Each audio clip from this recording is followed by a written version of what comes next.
Tahimik ang buhay ng matandang mag-asawang sina Lola Cora at Lolo Lando. Kahit hindi sila biniyayaan ng anak ay naging matibay pa rin ang kanilang pagsasama. Pero ang buhay nila ay sagad sa hirap. Dahil sa kakapusan sa pinansyal ay kahit na makabili ng bagong damit ay hindi nila magawa. Nagtiis din sila sa pagkain na mula sa pagtatanim ng mga gulay at palay sa kanilang lupain. Sapat lang ang kanilang ani para sa kanilang pantustos. Pero nabago ang buhay nila nang biglang dumating si Ana. Ang batang 8 taong gulang at may kasama itong 2 kakaibang aso na kung tawagin ay sigbin. Pinaniniwalaan na ang mga sigbin ay nagdadala ng swerte sa mga nilalang na nag-aalaga sa kanila. Mula nang dumating sa buhay ng 2 matanda ang bata at ang mga alaga nitong sigbin, unti-unti na nilang naramdaman ang swerte. Dahil doon, niyakap nila ang bago nilang buhay. Kahit pa nalaman nilang hindi ordinaryong bata si Ana. Nalaman nila itong isang aswang na kung tawagin ay berbalang. Pero ang bawat kaganapan ay naging pagsubok sa kanilang buhay. Ang bawat swerte ay may kakibat na mga pagsubok na kailangan nilang lagpasan. Isa na dito ang kailangan nilang itago ang pagkatao ng bata sa kanilang kababaryo. Pero hindi yun ganoon kadali. Lalo na kung si Ana ay uri ng aswang na kumakain ng enerhiya ng taong may sakit para ito ay tuluyang mamatay. At bangkay ng biktima ay ang kanyang masarap na hapunan. Paano kaya mapapangalagaan ng mag-asawa ang batang kanilang ampon? Maitago kaya nila sa mga tao ang lihim nitong katauhan? Tunghayan ang kwento ni na Lola Cora at Lolo Lando at kung paano nila pinalaki ang aswang nilang ampon.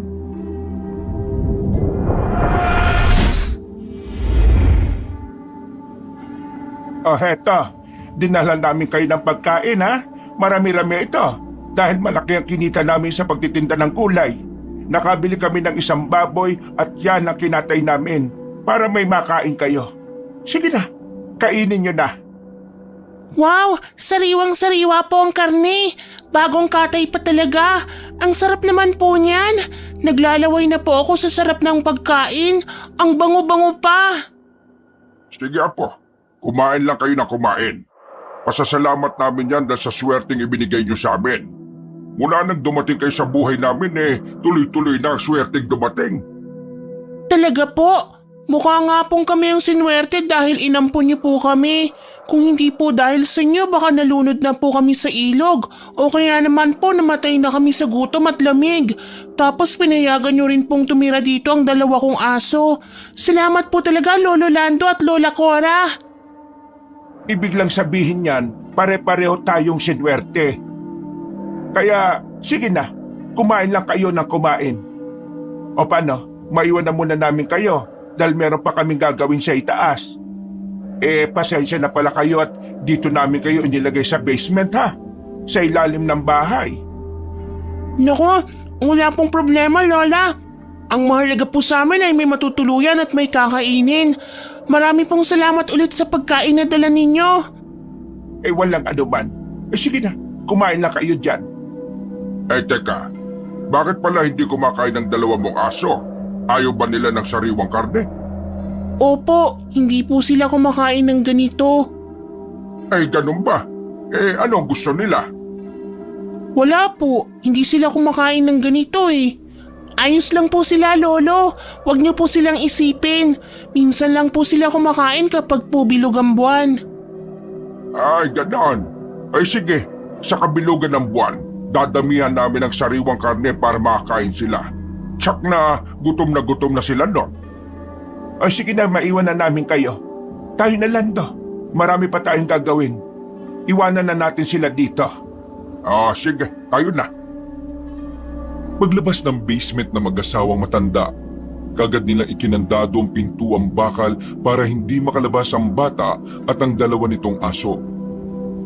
Mahigit 1 buwan na nilang patagong inaalagaan ng mga ito, kaya nalaman nilang aswang ang kanilang kinupkop. Hindi nila hinayaan na makalabas sila ng basement dahil baka mambiktima ang mga ito ng tao. Kahit nalaman nilang aswang ang bata ay hindi nila magawang itakwil dahil sa swerteng ibinibigay ng mga ito. Tayo na sa taniman ng gulay, Cora. Kailangan na nating mag-ani para may maitinda tayo ulit. Abay, naubos sa mga gulay na paninda natin kahapon eh. Nakakatuwa at natutunan na rin ng mga tao na sa atin bumili ng gulay. Oo nga, hindi kagaya ng dati. Hirap na hirap tayong alukin sila. Tapos kapag merong bumibili sa atin binabarat naman. Panay ang tawad at nagkakandaluray-luray na ang gulay natin sa kakapili nila. Mas madalas pa tayong nabubulukan kaysa kumita eh. Pero ngayon, hindi na tayo nahihirapan. Kusa nang lumalapit ang mga tao. Ang dami na nating suki eh. Talagang swerte ang batang yun ano. Kaya nga, dapat palagi natin silang pakainin. Busugin natin. Baka kasi kapag nagutom sila o kaya ay magkasakit maapektuhan din ang buhay natin. Ayaw ko nang bumalik sa dating buhay. Na kahit tinapay hindi tayo makabili. Ngayon nabibili na natin ang gusto natin. Hindi na rin puro sardinas at noodles ang inuulam natin. Abay minsan 3 putahe pang nasa mesa. Tama ka. Kaya tara na. Mag-adi na tayo ng gulay at nang maitinda na natin sa labas ng bahay. Oo nga, halika na. Dali mo na itong tiklis. Ganado sa pag-ani ng gulay ang mag-asawa, lalo na't nakita nilang malulusog ang kanilang mga tanim. Iniisip nilang pati ang kanilang pananim ay naambunan din ng swerte. Dati ay palaging kinakain ng peste ang mga gulay at ang iba naman ay hindi lumalaki. Agad naninilaw ang mga dahon kahit sagana sa dilig at abono. Pero mula nang dumating ang bata, biglang nagbagong kanilang buhay. Ang lahat ay naging madali para sa kanila. Matapos nilang mag-ani ng mga gulay, kagad nila itong inilalagay sa ibabaw ng mesa. Sa pwesto nila sa gilid ng kalsada, sa tapat lang ng kanilang bahay. Bago man ang hali, ay may paisa-isa nang namimili sa kanila. Isinasarado nila ang kanilang tindahan kapag tanghali at muling binubuksan tuwing 3:00 ng hapon. 6:00 naman ang pagsasarado nila kapag gabi. Araw-araw ay ganun ang gawain ng mag-asawa. Naging libangan na rin nila ang pagtitinda ng gulay. At dahil din doon, ay lalo silang napalapit sa kanilang mga kapitbahay. Kahit may kalayuan ng distansya ng mga bahay sa kanilang lugar dahil isa itong baryo, pinupuntahan pa rin sila ng mga tao para bumili ng mga gulay. Kaysa pumunta sa palengke na mas malayo at mahal ang service na sasakyan. Ipinagpasalamat din ng mag-asawa na malayo sila sa palengke dahil naging dahilan nito para mas tangkilikin ng mga kababaryo ang kanilang paninda. Kinagabihan, nag-uusap sila habang kumakain ng hapunan. Lando, sa tingin mo ba pwede na natin pakawalan si Ana? Pakawalan? Anong ibig mo sabihin? Ang ibig kong sabihin, wag na natin siyang patulugin sa basement. Bigyan na natin siya ng sariling kwarto dito sa itaas. May bakante namang kwarto. Aayusin ko na lang. Aalisin ko mga tambak na gamit doon. Pero aswang ang batang yung Cora. Hindi natin alam kung ano ang kaya niyang gawin kapag nandito siya. Delikado. Mukha naman kasi siyang mabait, matalino at marunong umintindi. Baka susunod naman siya sa atin. Kung nagiging malambot na ang puso mo sa bata, Cora. Hindi kasi tayo biniyayaan ng anak. Ang batang yon, gusto ko siyang maging parte ng ating pamilya. Isa pa, hindi naman siya aso para ikulong din sa basement. Obserban pa natin. Subukin natin siya. Anong subukin? Mula bukas, pagkatapos natin siyang dalhan ng pagkain, huwag natin lagyan ng kandadong pinto. Kapag hindi siya tumakas, ibig sabihin, hindi nga siya magiging sakit ng ulo. Kausapin natin siya at ipaunawa ang gusto mo. Dapat meron kang batas na ibibigay para maging malinaw sa kanya ang bawal. Kakausapin ko siya na mabuti. Alam kong maiintindihan niya yon kasi matalino siyang bata. Ilang araw nang nagdadala ng sariwang karne ang mag-asawa kay Ana. Sa tuwing umaalis sila ay iniiwan nilang hindi na nakakandado ang bakal na pinto. Hindi naman nila napapansin na lumalabas ang bata o kahit ang alaga nitong hayop. Hanggang sa isang beses kinausap sila ni Ana nang dala nila ito ng pagkain. Lola? Lolo? Bakit po pala hindi na ninyo kinakandado ang pinto? Siguro po nakakalimutan nyo. Ay, napansin mo na pala po. Ang totoo niyan, naiwala ko ang susi at saka yung kandado. Pero hindi na namin nilagyan kasi alam naming hindi naman kayo tatakas, hindi ba? Opo, tsaka wala naman po kaming pupuntahang iba. Sabi ko na nga ba't mabait ka talagang bata? Matalino pa ang batang ito. Kaya nagtitiwala naman kami na hindi kayo aalis sa basement. Kapag kasi umalis kayo, kayo rin ang mahihirapan na mamuhay sa labas. Hindi kayo kilala ng mga tao. At kapag nalaman nilang mga kakaiba kayong nilalang baka patayin pa nila kayo. Ayaw namin mangyari yon. Kaya wag na wag kayong lalabas dito sa basement, ha? Opo, Lola. Alam ko po na delikado sa labas. Minsan na rin po kaming pinagtangkaan na patayin ng mga taong masasama. Nakakatakot po talaga sa labas. Ayoko pong maulit yun. Tama, Ana. Dumito lang kayo sa basement para hindi maulit ang pangyayaring yon. Hindi na namin lalagyan ng kandado ang pinto dahil malilimutin na kami ng lolo mo. Baka mamaya hindi rin namin mabuksan. Ay, sige na, kumain ka na, Ana. Aakyat na kami dahil magtitinda pa kami ng gulay. Sige po, salamat po ulit sa masarap na pagkain, Lolo at Lola. Ninitian ng mag-asawa ang bata pagkatapos ay iniwan na nila itong sarap na sarap sa pagkain ng sariwang karne. Sa bawat araw na lumilipas, napansin nila na talagang mabuting aswang ang bata. Ni minsan ay hindi ito naging sakit ng ulo sa kanila. Pero isang gabi, maimbing na silang natutulog nang biglang magising. Malalim na ang gabi nang marinig nila ang kakaibang ingay sa basement. May ilang boses silang narinig na parabang umiiyak ito at nahihirapan sa kung anong sakit. Nag-alala ang mag-asawa kay Ana kaya dali-dali silang nagpunta sa basement. Palaging nakabukas ang mga ilaw sa daanan kaya maliwanag ang lugar. Nang buksan nila ang basement, nanlaki ang kanilang mga mata nang makita ang dalawang tao. Nagsusumiksik ang mga ito sa gilid habang namamaluktot. Nakahawak sila sa tiyan at parang pinahihirapan ng matinding karamdaman. Ana! Ana! Anong nangyayari dito? Anong ingay ang naririnig namin? Sino ang umiiyak? Sinong dalawang yan? At nasaan ang mga alaga mong aso? Lolo? Lola? Sabihin mo! Paano silang nakapasok sa basement? Hindi naman nasira mga pintuan at bintana ng bahay, kaya wala silang daraanan. Pero wala naman sila sa itaas.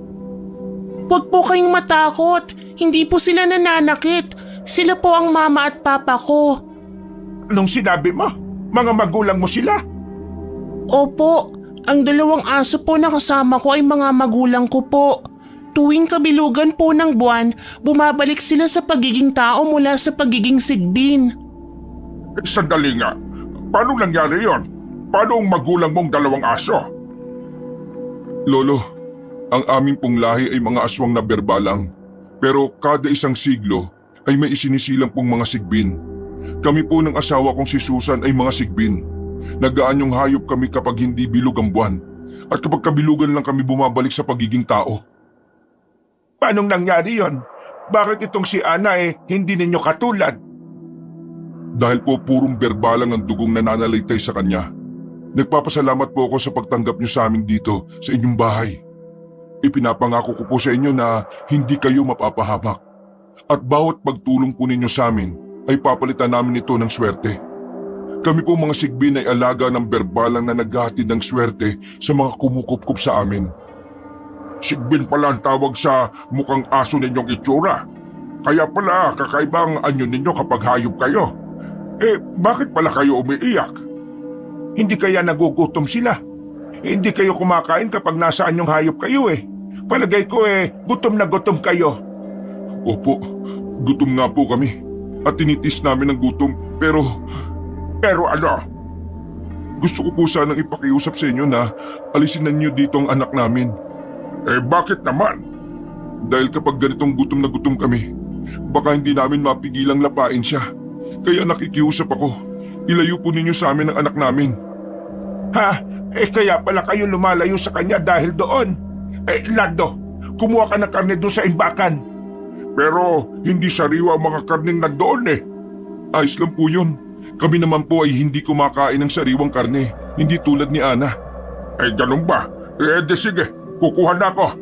Madali ka, Lando. Kailangan nilang makakain na para maibsan na kanilang gutom. Ito na nga. At ako'y aakyat na sa itaas. Hintayin niyo ako dyan ha. Lola, bakit po hindi kayo natatakot sa amin kahit po aswang kami? Hindi niyo rin po kami pinapatay. Ano naman namin gagawin yon sa isang batang kagaya mo? Napakabait at masunurin. Isa pa, hindi rin naman ninyo kami sinasaktan. At saka naghahatid kayo ng swerte sa amin. Buong buhay namin ay puro kahirapan at pag-aalipusta ng mga tao ang nararanasan namin. Dahil sa itsura namin na hindi kaaya-aya sa kanila. Iniiwasan kami at minsan pa nga pinagkakamalang aswang. Pero nang dumating kayo, nabago ang buhay namin. Dahil po yun sa swerteng dala ng Sigbin. Pero ang swerte na yon ay umiepekto lang sa mga nilalang na may mabuting puso. Kagaya ni Lola Cora at Lolo Lando. Paano pala kayo napadpad sa lugar na ito? Sinunog po ang lugar namin. Dahil nalaman ng mga tao na ang naninira sa maliit naming baryo ay mga aswang. Ang karamihan sa amin ay namatay sa sunog. Pero may ibang nakatakas at isa na po kami sa pinalad. Ay, ganun ba? Eto na mga karne. Sige na, kumain na kayo mag-asawa para maibsan ang inyong gutom. Maraming salamat po sa inyo. Tatanawin po naming malaking utang na loob ang kabutihan ninyo sa amin. Saka mo na isipin yan. Ang unahin niyo muna kumain. Pinagsaluhan ng mag-asawang aswang ang karne na ibinigay ni Lolo Lando. Pinanood pa ng dalawang matanda ang magahanang pagkain nila. Nang matapos na silang kumain, ay nilinis pa ni Lolo Lando ang basement. Pagkatapos, isinama na nila si Ana sa itaas ng bahay. Nang gabing yon, pinagtulungan ng mag-asawa ang pag-aalis ng mga tambak na gamit sa isang kwarto. Nang malinis na yon, ay ipinagamit nila yon sa bata. Tuwang-tuwa si Ana dahil sa kabutihan ng dalawang matanda. Sa kauna-unahang pagkakataon ay nakatulog ang bata sa malambot na higaan at sa sarili nitong kwarto. Mula noon ay itinuring nilang apo si Ana. Unti-unti na rin nilang inilabas ito para masanay ang mga tao na may kasama silang bata. Sa tuwing may nagtatanong sa kanila kung sino si Ana, ay sinasabi nilang anak ng kanilang yumaong pamangkin. At sila na ang kumupkop dahil ulila na ito. Nakumbinsi naman nila ang mga kababaryo at natuwa pa sa bata. Dahil sa maganda nitong itsura na aakalain mong anak ng mayamang pamilya. Mahaba ang maitim at makintab na buhok ni Ana. At maputla rin ang kutis kaya napagkakamala na anak mayaman. Dahil din sa magandang ugali ng bata, kaya marami rin ang natuwa sa kanya. Mas dumami ang kanilang suki mula nang tumambay si Ana sa kanilang tindahan. Isang gabi, nagising si Lola Cora dahil pumunta siya ng banyo. Pagkalabas niya sa silid para pumunta sa kusina, ay nakita niyang nakaawang ang pinto ng silid ni Ana. Nilapitan niya ito para isara pero nahagip ng kanyang paningin ng bata na nakatayo sa gilid ng kama at nakaharap sa bintana. Pumasok sa silid si Lola Cora para kausapin ang bata pero hindi ito umiimik. Hanggang pagkalapit niya ay hindi pa rin siya kinikibo ni Ana. Nalaman niyang tulog ito habang nakatayo. Marahan niyang idiniya ang bata palapit sa higaan at saka inalalayang mahiga. Kinumutan pa niya ito para maging maayos ang tulog. Kinaumagahan ay kaagad niyang ikinuwento sa asawa ang kanyang nalaman. Ibig mong sabihin, sa sobrang himbing niyang matulog, tumayo siya nang hindi niya alam? Palagay ko'y ganun nga. Pero nagtataka ko kung bakit nakabukas ang pinto ng kanyang silid kagabi. Hindi kaya naglakad siya ng tulog, tapos lumabas at bumalik lang din? Mamaya pagising niya itatanungin natin. Mahirap lang tayong magtanungan. Pareho naman tayong walang alam. Mas lalong walang alam si Ana kasi tulog siya nang mangyari yun. Dapat ang tanungin natin ay ang mga magulang niya. sa kabilugan pa ng buwan magiging tao mga yon. Ay, oo nga pala. Yan. Andiyan na pala si Ana. Gising na pala siya. Ana, apo, halika. Maupo ka na dito at nang makakain ka na ng almusal. Sandali at kukunin ko yung sariwang karne na iginayak ko. Maaga po kayong nagising, Lolo, Lola? Ganun talaga kapag tumatanda na, apo. Paunti na ng paunti ang tulog. Kumusta pala ang tulog mo doon sa kwarto? Masarap po, Lolo. Mas nahimbing po ang tulog ko. Masarap po palang matulog sa malambot na higaan. Mabuti naman at mahimbing ang tulog mo. Paano ba ang mahimbing mong tulog? Po? Ang ibig ko sabihin, kapag mahimbing ang tulog mo, naglalakad ka ba? Hindi ko po alam, Lolo. Sabi ko na nga ba't hindi mo alam hindi mo talaga malalaman nga dahil tulog ka. Heto po, kumain ka na. Tingnan mo ang karne, napakagandang tingnan. Hiniwa ko na pala ito ng sakto para magamitan mo ng kutsara at tinidor. Masanay ka nang gumamit ng kubyertos sa pagkain ha. Hindi kasi magandang tingnan kapag kinakamay mo ang sariwang karne. Ano pong amoy yun, Lola? Ang alin? Anong amoy ba yung naaamoy mo? Wala naman akong ibang naaamoy ha. Hindi ko po gusto ang amoy na yun eh. Parang bawang po. Masama po sa amin ang bawang. Ay, oo. Yung mga pinagbalatan ko ng bawang, hindi ko naitapon kagad. Naku, pasensya na. Sandali aalisin ko.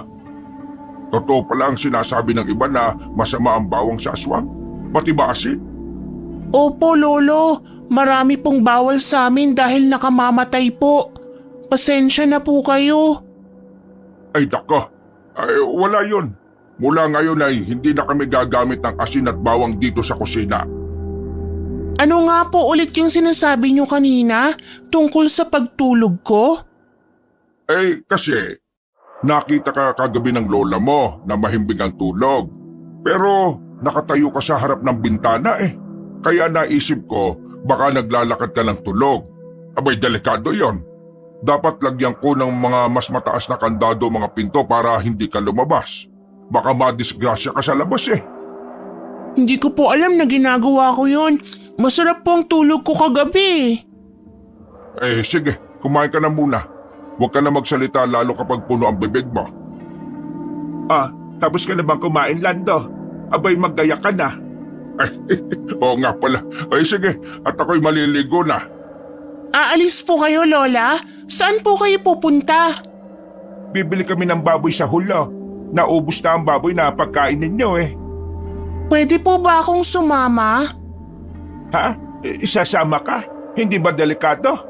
Matindi ang sikat ng araw sa labas. Magsusuot na lang po ako ng makapal na damit po. Tapos may mahabang manggas. Sige. Sandalit maghahanap ako ng maliit kong jacket para may maisuot ka.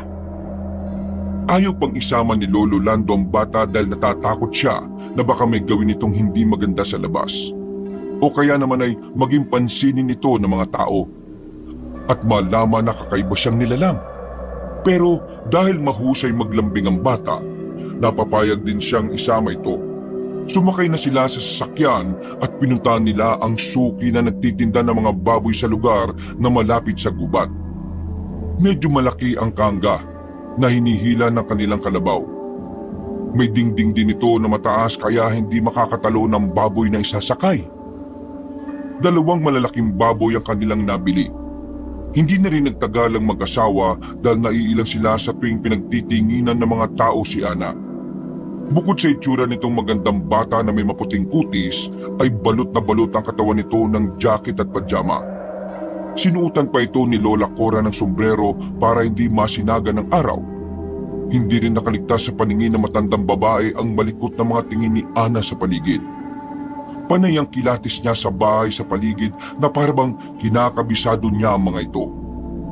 Kahit pinagtitinginan ng mga tao ang bata, hindi niya nakita ang pagkailang kay Ana.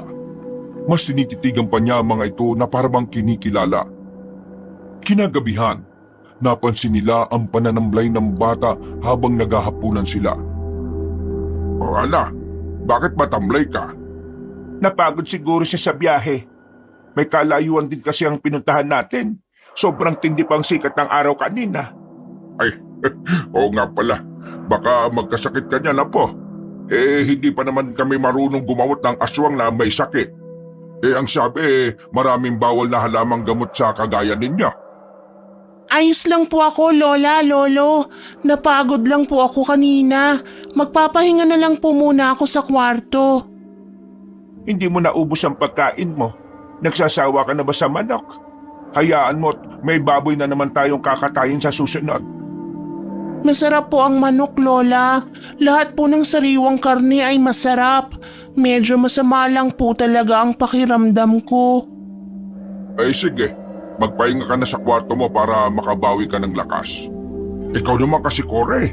Sinabi ko sa iyo huwag mo nang isama ang bata. Siya naman ang may gusto eh. Di ba? Dapat alam niya kung makakasama sa kanya ang paglabas-labas. Bakit pag nagbabantay siya sa tindahan natin sa labas hindi naman siya nananamlay? Iba naman yon. May bubungang pwesto natin. Saka nasa ilalim ng puno ng mangga na may mayabong na dahon. Iniisip ko lang, paano kapag nagkasakit siya? Hindi siya pwedeng dalhin sa ospital o kaya sa albularyo. Malalaman na aswang siya eh. Paano ba gamutin ang aswang na may sakit? Kahit yung simpleng lagnat. Abay, wag mo nga akong tinatanong. Ngayon pa lang tayo nakapag-alaga ng aswang eh. Kausapin kaya natin ang mga sigbin sa basement. Magsasalita ba ang mga asong yon?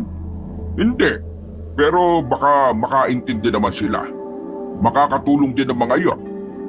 Saka na natin kausapin kapag natuloy na ang sakit ni Ana. Baka napagod lang yun sa biyahe. Sige. Basta ngayong gabi, bantayan mo na lang siya. Punta-puntahan mo sa kwarto niya. Tingnan mo kung mainit at baka lagnatin. Bakit ako? Bakit hindi ikaw? Ikaw tong panayang bangon sa gabi dahil mayat maya kang ihi ng ihi Nakahanap ka na naman ng dahilan. Tingnan ko rin siya kapag ako'y nagising. Ay mo talaga nang nalalamang ang kasagawain dito sa bayan Nako, wag na. Kaya ko naman bantayan ng magdamag si Ana kahit ako lang mag-isa Sige na, matulog ka na lang ng mahimbing at baka maudlot pa yung maganda mong panaginip. Matanda ka na nga. Ano naman ang koneksyon nun? Bakit ikaw ba bata pa? Mas masungit ka na ngayon kaysa noong kabataan mo Palibasa marami ka nang iniindang rayuma sa katawan. Ba't tingnan mo matandang ito? Makakantsaw akala mo'y walang rayuma. Ikaw nga itong hirap na hirap ng sumampas sa kalabaw Ikaw talaga. Hindi gaanong nakatulog si Lola Cora ng gabing yon. Palagi niyang tinitingnan si Ana kung nilalagnat ito. Mahimbing lang na natutulog ang bata at hindi naman tumataas ang temperatura ng katawan. Matapos ang bisitahin si Ana bandang hating gabi, naisip niyang maayos naman ito kaya pwede na siyang matulog. Palabas na siya ng silid nang mapansin niyang gumalaw ang bata. Biglang itinaas nito ang kamay na parabang may inaabot. Maya-maya ay bigla rin bumagsak. Sinundan niyo ng mahinang pag-ingit ng bata at maya-maya ay nanigas ang katawan nito. Dali-daling tinakbo ni Lola Cora ang bata para alamin kung ano ang nangyayari. Biglang dumilat si Ana at tumirik ang mga mata. Pagkatapos ay ngumanga ng malaki na halos mawarak na ang bibig. Sa takot niya ay nagmamadali siyang pumunta sa kanilang silid para gisingin ang asawa. Lando, gumising ka, madali ka. Bakit ba? Ano ba nangyayari? May sunog ba? May magnanakaw? Si Ana, tingnan mo sa kwarto niya, bilis. Bakit? Ano bang nangyari sa bata? Hindi ko nga alam. Basta may kakaibang nangyayari sa kanya, dalian mo. Oo, ito na. Huwag kang manulak, aray ko. Baka ako'y madapa. Dali-dali nilang pinuntahan ng bata sa silid nito. Pero naabutan nilang mahimbing na uli itong natutulog. Nilapitan pa ni Lola Cora si Ana para tingnan na mabuti ang bata. Nagtataka pa siya dahil parang wala namang nangyari dito kahit kitang-kita niya ang kakaibang ginawa nito bago tawagin ang asawa. Ano bang problema?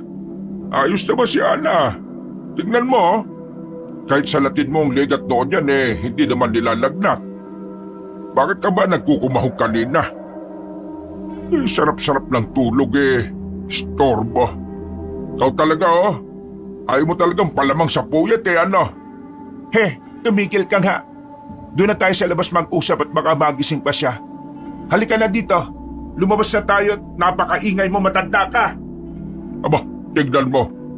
Paano ko natuloy ibabalik ang masarap na tulog na yon? Alam mo naman kapag matanda na eh, tulog manok na. Sigurado ako sa nakita ko kanina, Lando. Eh ano nga ba nakita mo? Nanigas ang katawan niya. Tumirik ang mga mata niya. Tapos ngumanga ng malaki. Sus ka, natakot talaga ako. Akala ko'y hahablutin niya ako at saka lalapain. Lalapain? Ano ba naman pinag-iisip mo? Ang tagal na ng batang yan dito sa atin eh, ngayon mo pa talaga naisip na lalapain ka niya. Kung lalapain tayo ni Ana, abay dapat noon pa. Masama nang tinatakbo ng utak mo, Cora ha. Pabuti pa'y matulog ka na nga doon sa kwarto. Puyat lang yan. Aswang pa rin siya, Lando. Ayaw ko siyang pag-isipan na masama pero hindi pa rin naman natin siya katulad. Aswang pa rin siya.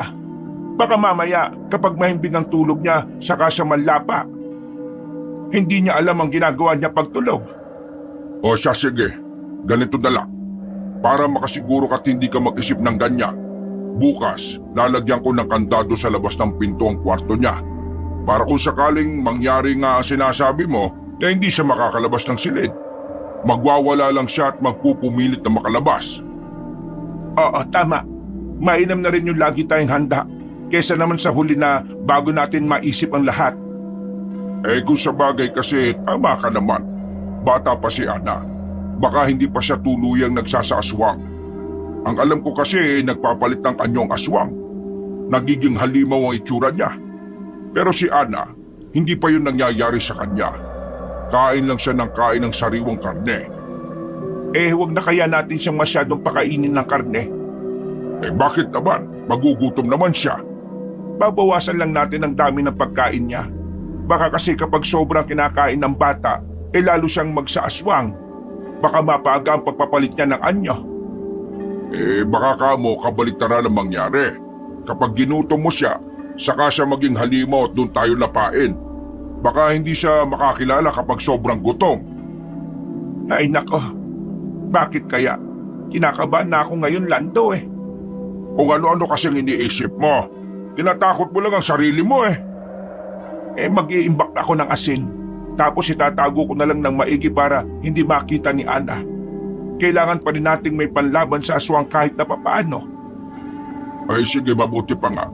Pero ngayon, matulog na tayo. Bumalik na ang antok ko. Sige na. Pabalik na sila sa silid na makarinig ng malalakas na alulong ng mga aso sa labas ng kanilang bahay. Nagtayuan na ang mga balahibo sa katawan ni Lola Cora at napahawak siya sa braso ng asawa. Yun lang ang pagkakataon na makarinig sila ng mga alulong ng aso. Pumasok na sila sa kanilang kwarto at nagtalukbong pa ng kumot na matandang babae pagkaiga sa katre. Habang si Lolo Lando naman ay nakikiramdam sa paligid habang nakahiga. Hindi gaanong nakatulog si Lola Cora dahil sa nangyari. Kinabukasan, panay ang tingin niya sa orasan na nakasabit sa dingding habang nag-aalmusal silang mag-asawa. Bakit ka panay tingin sa orasan? May hinihintay ka ba? Hindi pa kasi gumigising si Ana. Ngayon lang sa tinanghali ng gising. Bakit kaya? Eh baka masama pa ang pakiramdam niya. Abayaan mo na lang na magpahinga. Dumito ka na lang sa bahay ngayong araw. Ako nang mag-aani ng gulay at ako rin muna ang magbabantay sa tindahan. Oo, sige. Maya-maya ay lumabas na ng silid si Ana. Nangihina pa rin ito at mas pumutla ang kulay. Tahimik na naupo ang bata sa upuan sa katapat na pwesto ni Lola Cora. Siniyasat nila ng tingin si Ana. Nag-alala sila at nanibago sa kilos ng bata. Dahil palagi itong masigla lalo kapag bagong gising. Ana, apo, ayos ka lang ba? Hindi ko po alam, Lolo. Paano hindi mo alam? Ano ba ang nararamdaman mo? Mahimbing naman ang tulog mo kagabi. Kulang ka pa ba sa tulog? Para po akong nanlalata. Para po akong napagod. Natulog ka lang buong gabi. Paano ka napagod? Ano ka ba naman, Cora? Sa pagsama niya sa atin sa pagbili ng baboy. Sa susunod, huwag ka nang sumama, Ana. Dumito ka na lang sa bahay. Mukhang nakasama talaga sa iyo yung paglabas kapag may araw pa eh. Opo, masakit nga po ang likod ko. Masakit? Bakit? Na paano ba? Hoy, Lando! Abay, tingnan mo nga yung likod ng bata, masakit daw. Bakit ako? Ikaw kaya tumingin? Ikaw na. Kumakain pa ako oh. Ikaw naman tapos na. Nakakapi ka na lang. Sige na nga. Tumayo ang matandang lalaki at nilapitan ang bata. Tiningnan nito ang likod ni Ana at gulat na gulat siya dahil sa dami ng mga butlig na tumutubo sa balat ni Ana. Tiningnan din niya ang braso nito at nakitang may mga butlig din doon. Pati ang binti ay meron din. Nagtaka ang mag-asawa kung saan nakuha ng bata ang kanyang mga butlig. Ilang oras nang isip si Lola Cora sa kalagayan ni Ana hanggang sa isama niya ang bata sa basement. Pinuntahan nila ang mga sigbin na naroon. Nakakaintindi ba sila kahit ganyan ang anyo nila, Apo? Hindi pa kasi kabilugan ng buwan kaya hindi pa sila nagsasatao eh. Opo, Lola. Nakakaintindi po sila. Hindi lang po sila makakapagsalita. Sige. Kausapin natin. Ano kasi, gusto ko lang itanong kung ano ang gagawin dito sa anak ninyo. Kasi tinubuan ng mga butlig sa katawan. Ano ba ang pwedeng igamot sa kanya? Ay, mukhang kahit anong kausap ko sa mga magulang mo, Apo hindi pa rin kami magkakaintindihan. Oo nga po. Pero baka iniisip lang po nila ang isasagot, Lola. Nakatingin naman po sila ng seryoso sa atin Natigilan sila nang tumayo ang lalaking sigbin. Kinagat nito ang bag ni Ana na nasa gilid ng basement. Ibinigay nito ang bag sa matandang babae.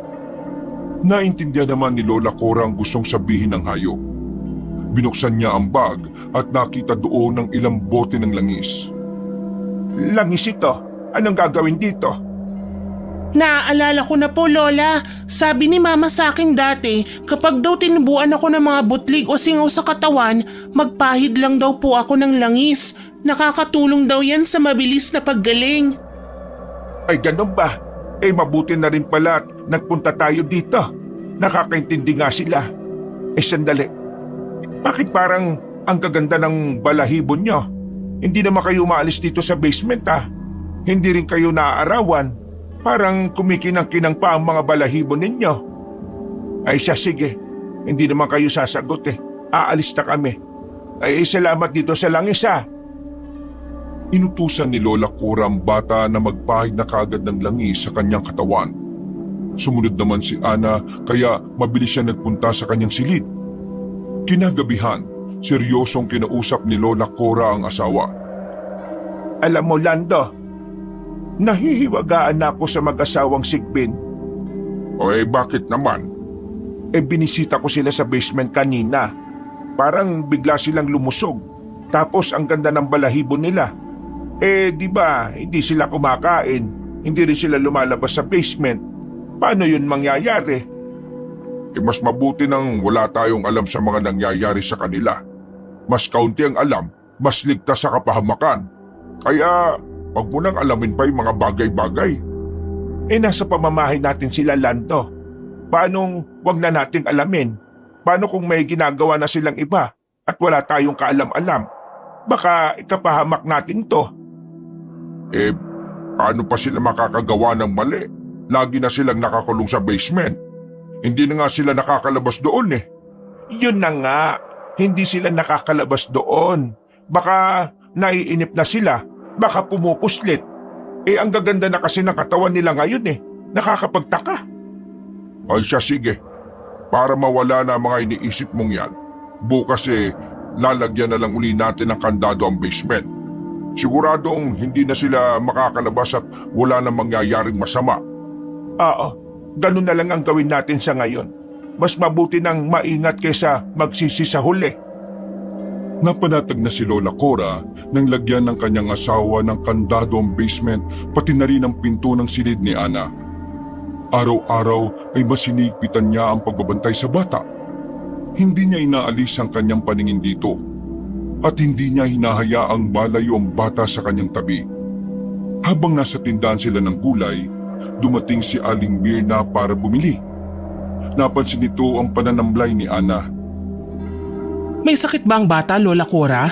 Mas pumutla ang kulay ng balat niya ngayon eh. Oo, may sakit nga siya.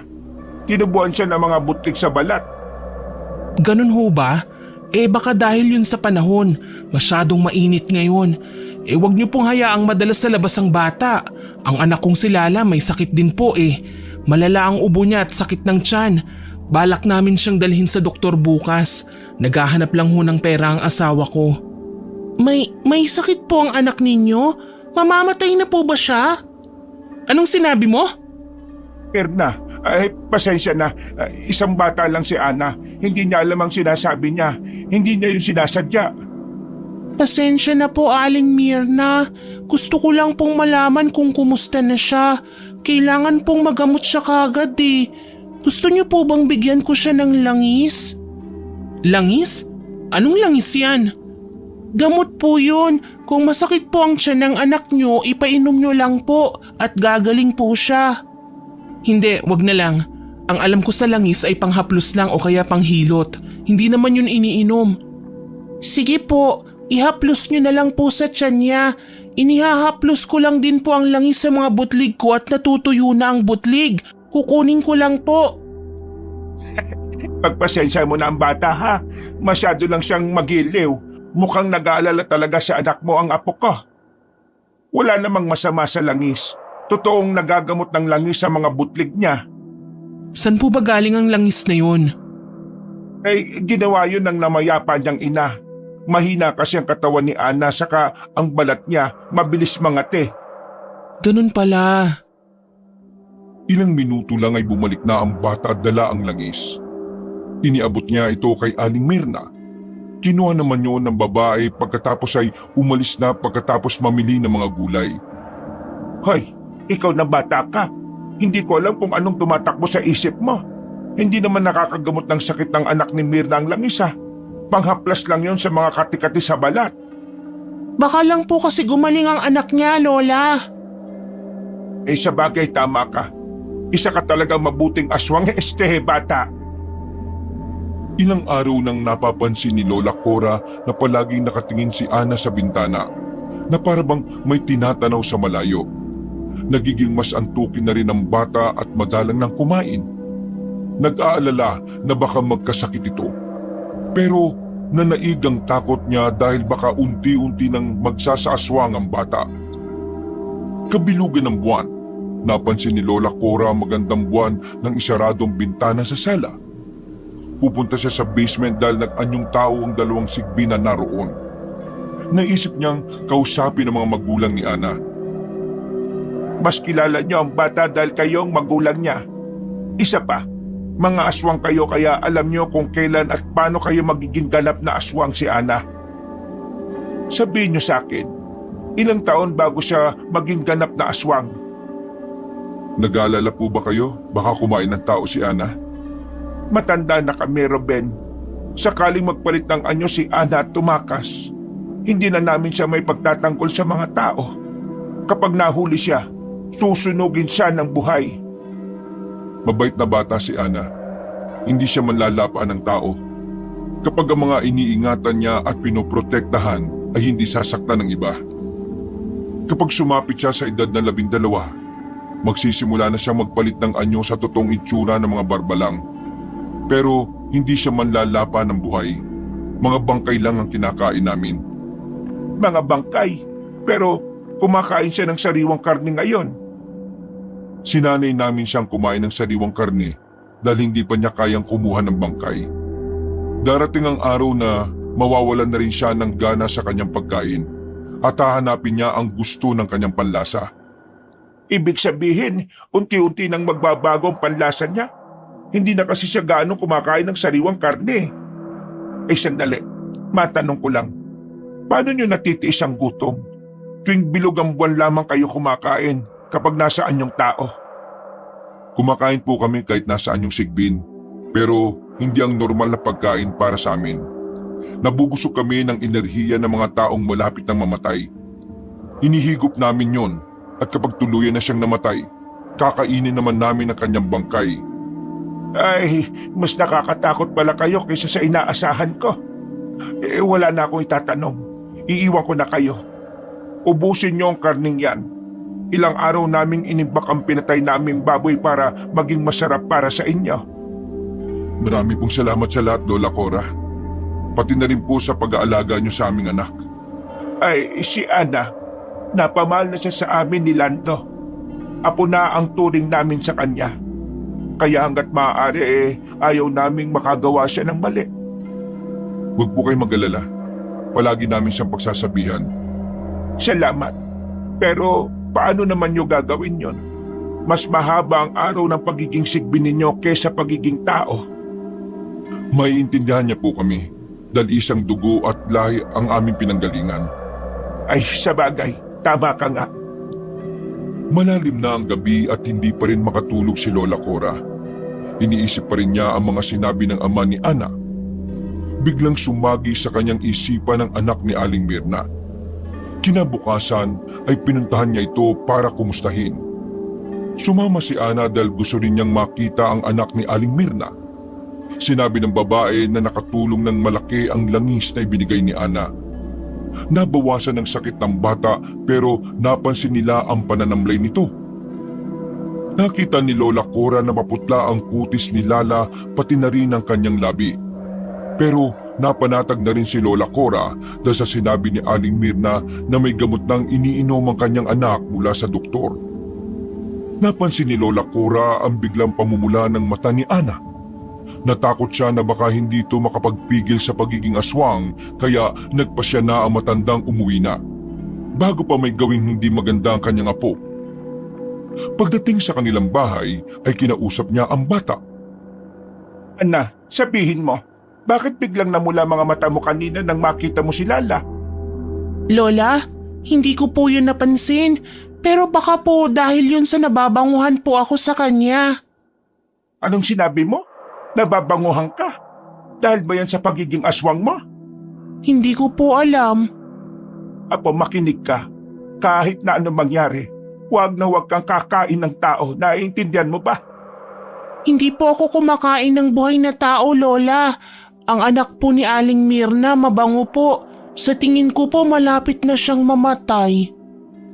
Nung sinabi mo, hindi ka dapat nagsasabi ng ganyan. Masama ang hilingi na mamatay ang ibang tao. Pasensya na po, Lola. Dahil sa sinabi ni Ana, lalong hindi mapalagay si Lola Cora. Palagi niyang kinukumusta ang anak ni Aling Mirna pero isang araw, nabalitaan niyang binawian na ito ng buhay. Nang gabing yon, muling narinig ni Lola Cora ang nakakatakot na alulong ng mga aso. Kasunod noon, ang yabag ng mga asong mabilis na tumatakbo mula sa labas ng bahay. Nagising din ang kanyang asawa dahil sa mga ingay na yon.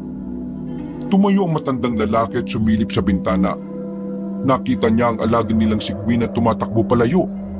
Dahil sa pagtataka niya sa nakita, pinuntahan nila ang basement para alamin kung naroon pa ang mga sigbin. Pero nanlaki ang kanilang mga mata nang makitang wala roon ang mga magulang ni Ana. Nakita rin nila ang butas sa dingding na kasya lang para sa hayop.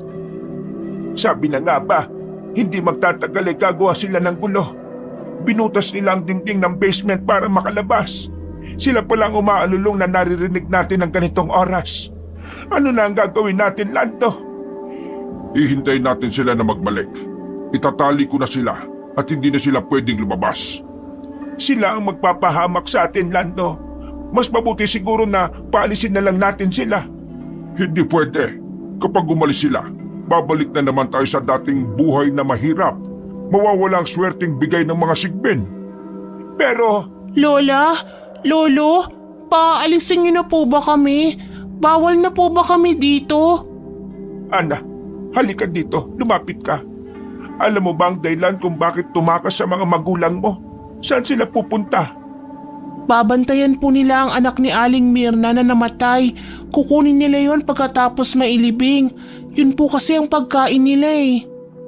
Ibig mong sabihin, kapag umalulong sila, may mamamatay? Opo. Para hindi na ito maulit lalagyan ko na ng kadena mga magulang mo pagbalik nila. Hindi na sila pwedeng lumabas. Delikado. Malalaman ng mga tao na aswang kayo. Ibig pong sabihin papatayin nila tayo? Oo, kaya kailangan natin silang itali. Opo, Lolo. Ilang araw nang hindi bumabalik ang mga magulang ni Ana, pero hindi nila nakitaan ng pag-aalala ang bata. Bumalik na rin ang sigla nito pati sa pagkain ng sariwang karne. Ana, Apo, hindi pa rin bumabalik ang mga magulang mo. Sa tingin mo ba babalik pa sila? Opo, Lola. Saan kaya sila nagpunta? Baka po hindi pa sila tapos kumain ng bangkay. Saan naman sila kukuha ng bangkay? Hindi ko po alam, pero dati po sinasamahan ko sila Nagpupunta po kami sa mga sementeryo tuwing gabi. Hinuhukay po nila ang mga bagong libing na bangkay gamit ang kanilang matutulis at mahahabang kuko. Ilang araw po talaga silang kumakain kasi nag-iimbak po sila sa tiyan para matagal po silang magutom. Ganun pala. Huwag po kayong mag-alala, Lola. Babalik din po sila Mama at Papa. Oo, kailangan talaga nilang bumalik na para maisarado na rin ang ginawa nilang butas sa dingding ng basement. Makalipas ang ilang araw, nalaman nila na bumalik na sa basement ang mga sigbin. Nang pumunta sila sa basement, may dala pang malaking buto ang mag-asawang hayop. Ginagawa nila itong libangan. Kinausap ng mag-asawang matanda ang mga sigbin para ipaliwanag na kailangan lagyan sila ng tali na kadena. Hindi naman nanlaban ng mag-asawang sigbin. Magmula noon ay palagi na nilang dinadala ng patay na mga hayop ang alaga nilang sigbin para hindi na tumakas sa mga ito. Nalaman nilang tuwing may buwan na sa langit, nagiging gutom na sila at naghahanap ng pagkain. Ilang araw na rin nilang napapansin na naging matamlay na naman si Ana. Lando, napansin mo ba? Matamlay na naman ang bata. Hindi kaya nagalit siya o nagdamdam dahil tinalian natin ang mga magulang niya? Hindi na rin sila naging palaimik. Naiintindihan naman nila ang dahilan natin, hindi ba? Nung kinausap natin siya ayos naman sa kanya. Oo nga, hindi naman mareklamo ang batang yon kahit dati pa. Siguro iniisip niya dahil nakikitira lang sila kaya hindi sila pwedeng magreklamo. Ano ang gagawin natin? Hindi natin pwedeng pakawalan ng mga sigbin at hayaan silang lumabas kapag gusto nila. Paano kung may makakita sa kanila na dito sila pumapasok? Hindi ko rin alam. Iniisip ko lang baka magtanim ng sama ng loob ang bata sa atin. Ay sige, ganito na lang. Gagawa ko ng maliit na kubo malapit sa gulayan. Doon ako mag-iimbak ng mga gulay na inani. Tapos ililipat ko na lang doon ang mga sigbin. Hayaan natin silang malaya na makagalaw. Dapat maging maingat sila na huwag malaman ng iba na may alaga tayong aswang. Ay nako, parang mas kinakabahan ako, Lando. Hindi ko na alam ang gagawin ko, Cora. Parang lahat na lang ng desisyon ko hindi ayos sa'yo. Kasi naman, bawas-bawasan mo na lang ang pagkakape mo para hindi ka rin palaging kinakabahan. Mupa na ng tao si Lolo Lando para makapagpatayo ng kubo malapit sa kanilang gulayan. Tinulungan na niya ito para mabilis matapos. Bumili siya ng mga matitibay na kahoy. Sa kagustuhan niyang matapos agad ang kubo, kahit umuulan ay ginagawa nila ito. Pero nang matapos naman ay nagkasakit ang matanda. Inapoy ito ng lagnat. Malayo ang bayan sa kanila kaya hindi madala ni Lola Cora ang asawa sa doktor. Ayaw din namang umalis ng matandang lalaki dahil ayaw niyang maiwan si Ana at ang dalawang sigbin sa kanilang bahay. Bukod doon, naubos din ang kakarampot nilang naitabing pera dahil sa paggawa ng matibay na kubo. Dahil sa pag-aalala ni Lola Cora sa asawa, nagpasya na siyang dalhin ito sa doktor. Pinunta niya si Aling Mirna para makairam ng pera pero wala itong naibigay. Nakiusap na rin siya sa ibang kababaryo na matulungan siya kahit maihatid lang siya sa ospital. Pero walang tumutulong dahil mahal ang bayad sa service. Matyaga na lang niyang inalagaan ng asawa sa pagpapainom ng mga halamang gamot. Wala rin pumapasok na pera sa kanila dahil hindi sila nakakapagtinda ng gulay. Bukod doon ay ilang araw nang umuulan. Hindi na nakakababa ang mga tao sa kanilang baryo para pumunta sa bayan dahil malaki ang tubig sa ilog na kailangan nilang tawirin. Lola, hindi pa rin po gumagaling si Lolo. Natatakot po akong mamatay siya. Ana, hindi mamamatay ang lola mo. Gagaling siya. Huwag ka mag-alala. Dati po natutuwa ako kapag may namamatay kasi tingin ko po ay pagkain sila. Pero si Lolo po ay hindi. Mahal ko po si Lolo. Bakit po hindi tayo tinutulungan ng mga tao? Tapos din sila sa pera kaya ganon. Huwag mo silang sisihin. Galit po ako sa kanila. Pag tayo po ang nilalapitan, binibigyan natin sila. Pinapautang niyo pa po ni Lolo kahit hindi na nila bayaran. Tapos ngayon ayaw nila tayong tulungan. Inabot na po tayo ng ulan. Hindi na tayo makakatawid sa ilog dahil malalim na po ang tubig. Paano na po si Lolo? Matapang ang lolo mo. Malalagpasan niya ang sakit na ito. Dapat hindi na lang po niya ginawa yung kubo para kina mama at papa. Nagkasakit po tuloy siya. Huwag ka mag-alala. Magiging maayos din ang lahat. Ilang gabi nang kinikilabutan si Lola Cora dahil sa malalakas na alulong ng mga sigbin sa kanilang basement. Halos hindi na siya natutulog sa kakabantay sa kanyang asawa. Madalas niya itong kinakausap at pinalalakas ang loob. Sa palagay niya, ay maayos naman ang kalagayan ng asawa. Pero nagtataka pa rin siya kung bakit hindi humihinto sa pag-alulong ang mga sigbin. Dahil sa inis niya, pinuntahan niya ang mga ito sa basement. Ano ba kayo? Ilang gabi na kayong umaalulong. Bakit ba? Hindi pa namamatay ang asawa ko. Gusto niyo na ba siyang kainin? Bakit pagkain ba ang tingin niyo sa kanya? Siya ang nag-aalaga sa inyo. Siya ang nagpapakain sa inyo. Tapos kayo, hinihintay niyo ang pagkamatay niya? Wala kayong utang na loob. Tumahimik na kayo. Hindi pa mamamatay si Lando.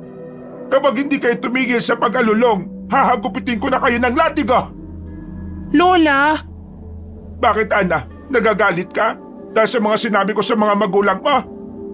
Hindi po. Hindi po sila umaalulong para kay Lolo. Nagagalit po sila mama at papa sa mga taong hindi tayo tinulungan. Galit na galit po sila. Wala na tayong magagawa sa taong yon. Tumahimik na lang sila. Baka mamaya malaman pa ng mga kababayan natin na nag-aalaga kami ng halimaw dito sa bahay. Patahimikin mo na ang mga magulang mo, Ana. Opo, Lola. Iniwan niya ang pamilyang aswang sa basement. Pagkatapos ay muli niyang binalikan ang asawa para kumustahin ito. Mahimbing nang natutulog si Lolo Lando at napanatag na si Lola Cora. Medyo bumababa na rin ang lagnat ng asawa. Naging abala siya sa pag-aalaga sa matandang lalaki kaya hindi na niya nabigyan ng pansin ang mga kasamang aswang sa bahay. Matapos ang pagsabihan ng mga ito, nanahimik na ang mga sigbin. Matapos ang ilang araw, unti-unti na ring natapos ang ulan. Isa-isa nang naglalabasan ng mga tao sa kanilang baryo. Napansin ni Lola Cora na nag-uusap ang mga ito kapag nagkakasalubong. Seryoso ang pinag-uusapan ng mga tao at nakita niya sa mukha ng mga ito ang takot. Dahil sa pagtataka, ay hindi na napigilan na matandang babae ang makiusyoso. Nalaman niyang may kakaibang hayop na sumasalakay tuwing gabi. Ilang bahay na ang sinusugod ng mga hayop na nag-aapoy sa pula ang mga mata. Madalas itong nakikita ng mga tao sa damuhan kapag malalim na ang gabi. Minsan naman daw ay nasa bubungan ng mga bahay. Umaalulong daw ito at matapos ang ilang araw ay may namamatay na miyembro sa pamilyang nakatira sa bahay na yon. Dahil sa mga kakaibang pangyayari ay binalot ng takot ang kanilang baryo. Nang malaman ng mga tao sa kanilang lugar na may sakit si Lolo Lando, binigyan nila ng babala si Lola Cora. Pinag-ingat nila matanda sa kakaibang hayop na yon na sa tingin nila ay aswang. Dahil doon, nagpasya ang mga kalalakihan sa kanilang lugar na mag-ikot tuwing gabi para mahuli ang mga aswang. Takot at kaba naman ang umiral kay Lola Cora. Dali-dali niyang pinuntahan ng mga alagang sigbin sa basement. Nanlalaki ang mga mata niya nang makitang nakawala ang mga ito sa kadena. Binutas na naman uli nila ang dingding para makatakas. Ilang gabi nang nagdoronda mga kalalakihan sa kanila pero hindi pa nila nahuhuli ang mga hayop na gumagala sa kanilang baryo. Bukod doon, nadagdagan ng takot ang mga tao sa kanila dahil nalaman nilang may mga libingan sa sementeryo na natatagpo ang hinukay at kinuha ang bangkay. Ilang araw nang binabantayan ng mga kalalakihan ng sementeryo pero wala silang nahuling salarin. Kaya inisip nilang mabangis na hayop ang gumagawa nito. Dahil noon pa man ay kinukwento na ng mga matatanda sa kanilang lugar na may mababangis na hayop na lumalapa ng bangkay. Pero may ilan pa rin silang kababaryo na naniniwalang aswang ang gumagawa nun. Gumaling na rin si Lolo Lando kaya tuluyan ng napanatag sina Lola Cora at Ana. Pero dahil sa mga nangyayari sa kanilang baryo, panibagong problema ang kanilang kahaharapin. Ano ba ang gagawin natin, Lando? Ito na nga ba ang kinatatakutan ko? Palagay ko'y nagigante ang mga sigbin sa mga taong hindi tumulong sa atin noong nagkasakit ka. Hayaan mo't kakausapin ko sila. Sino? Yung mga tao? Yung mga sigbin. Ililipat ko na rin sila sa kubong pinagawa ko. Hindi kaya mas delikado nang ilagay sila doon? Ngayong pangalang nakakagulo na sa baryo natin. Paano na lang kapag pinalaya natin sila? Tatakas at tatakas pa rin sila sa basement. Mahirapan lamang silang bumalik. Kapag nasa kubo sila, madali lang nilang magagawang maglabas-masok. Saka, mahuli man sila, madali nating malulusutan yon. Hindi naman natin nababantayan ang kubo ng 24 oras.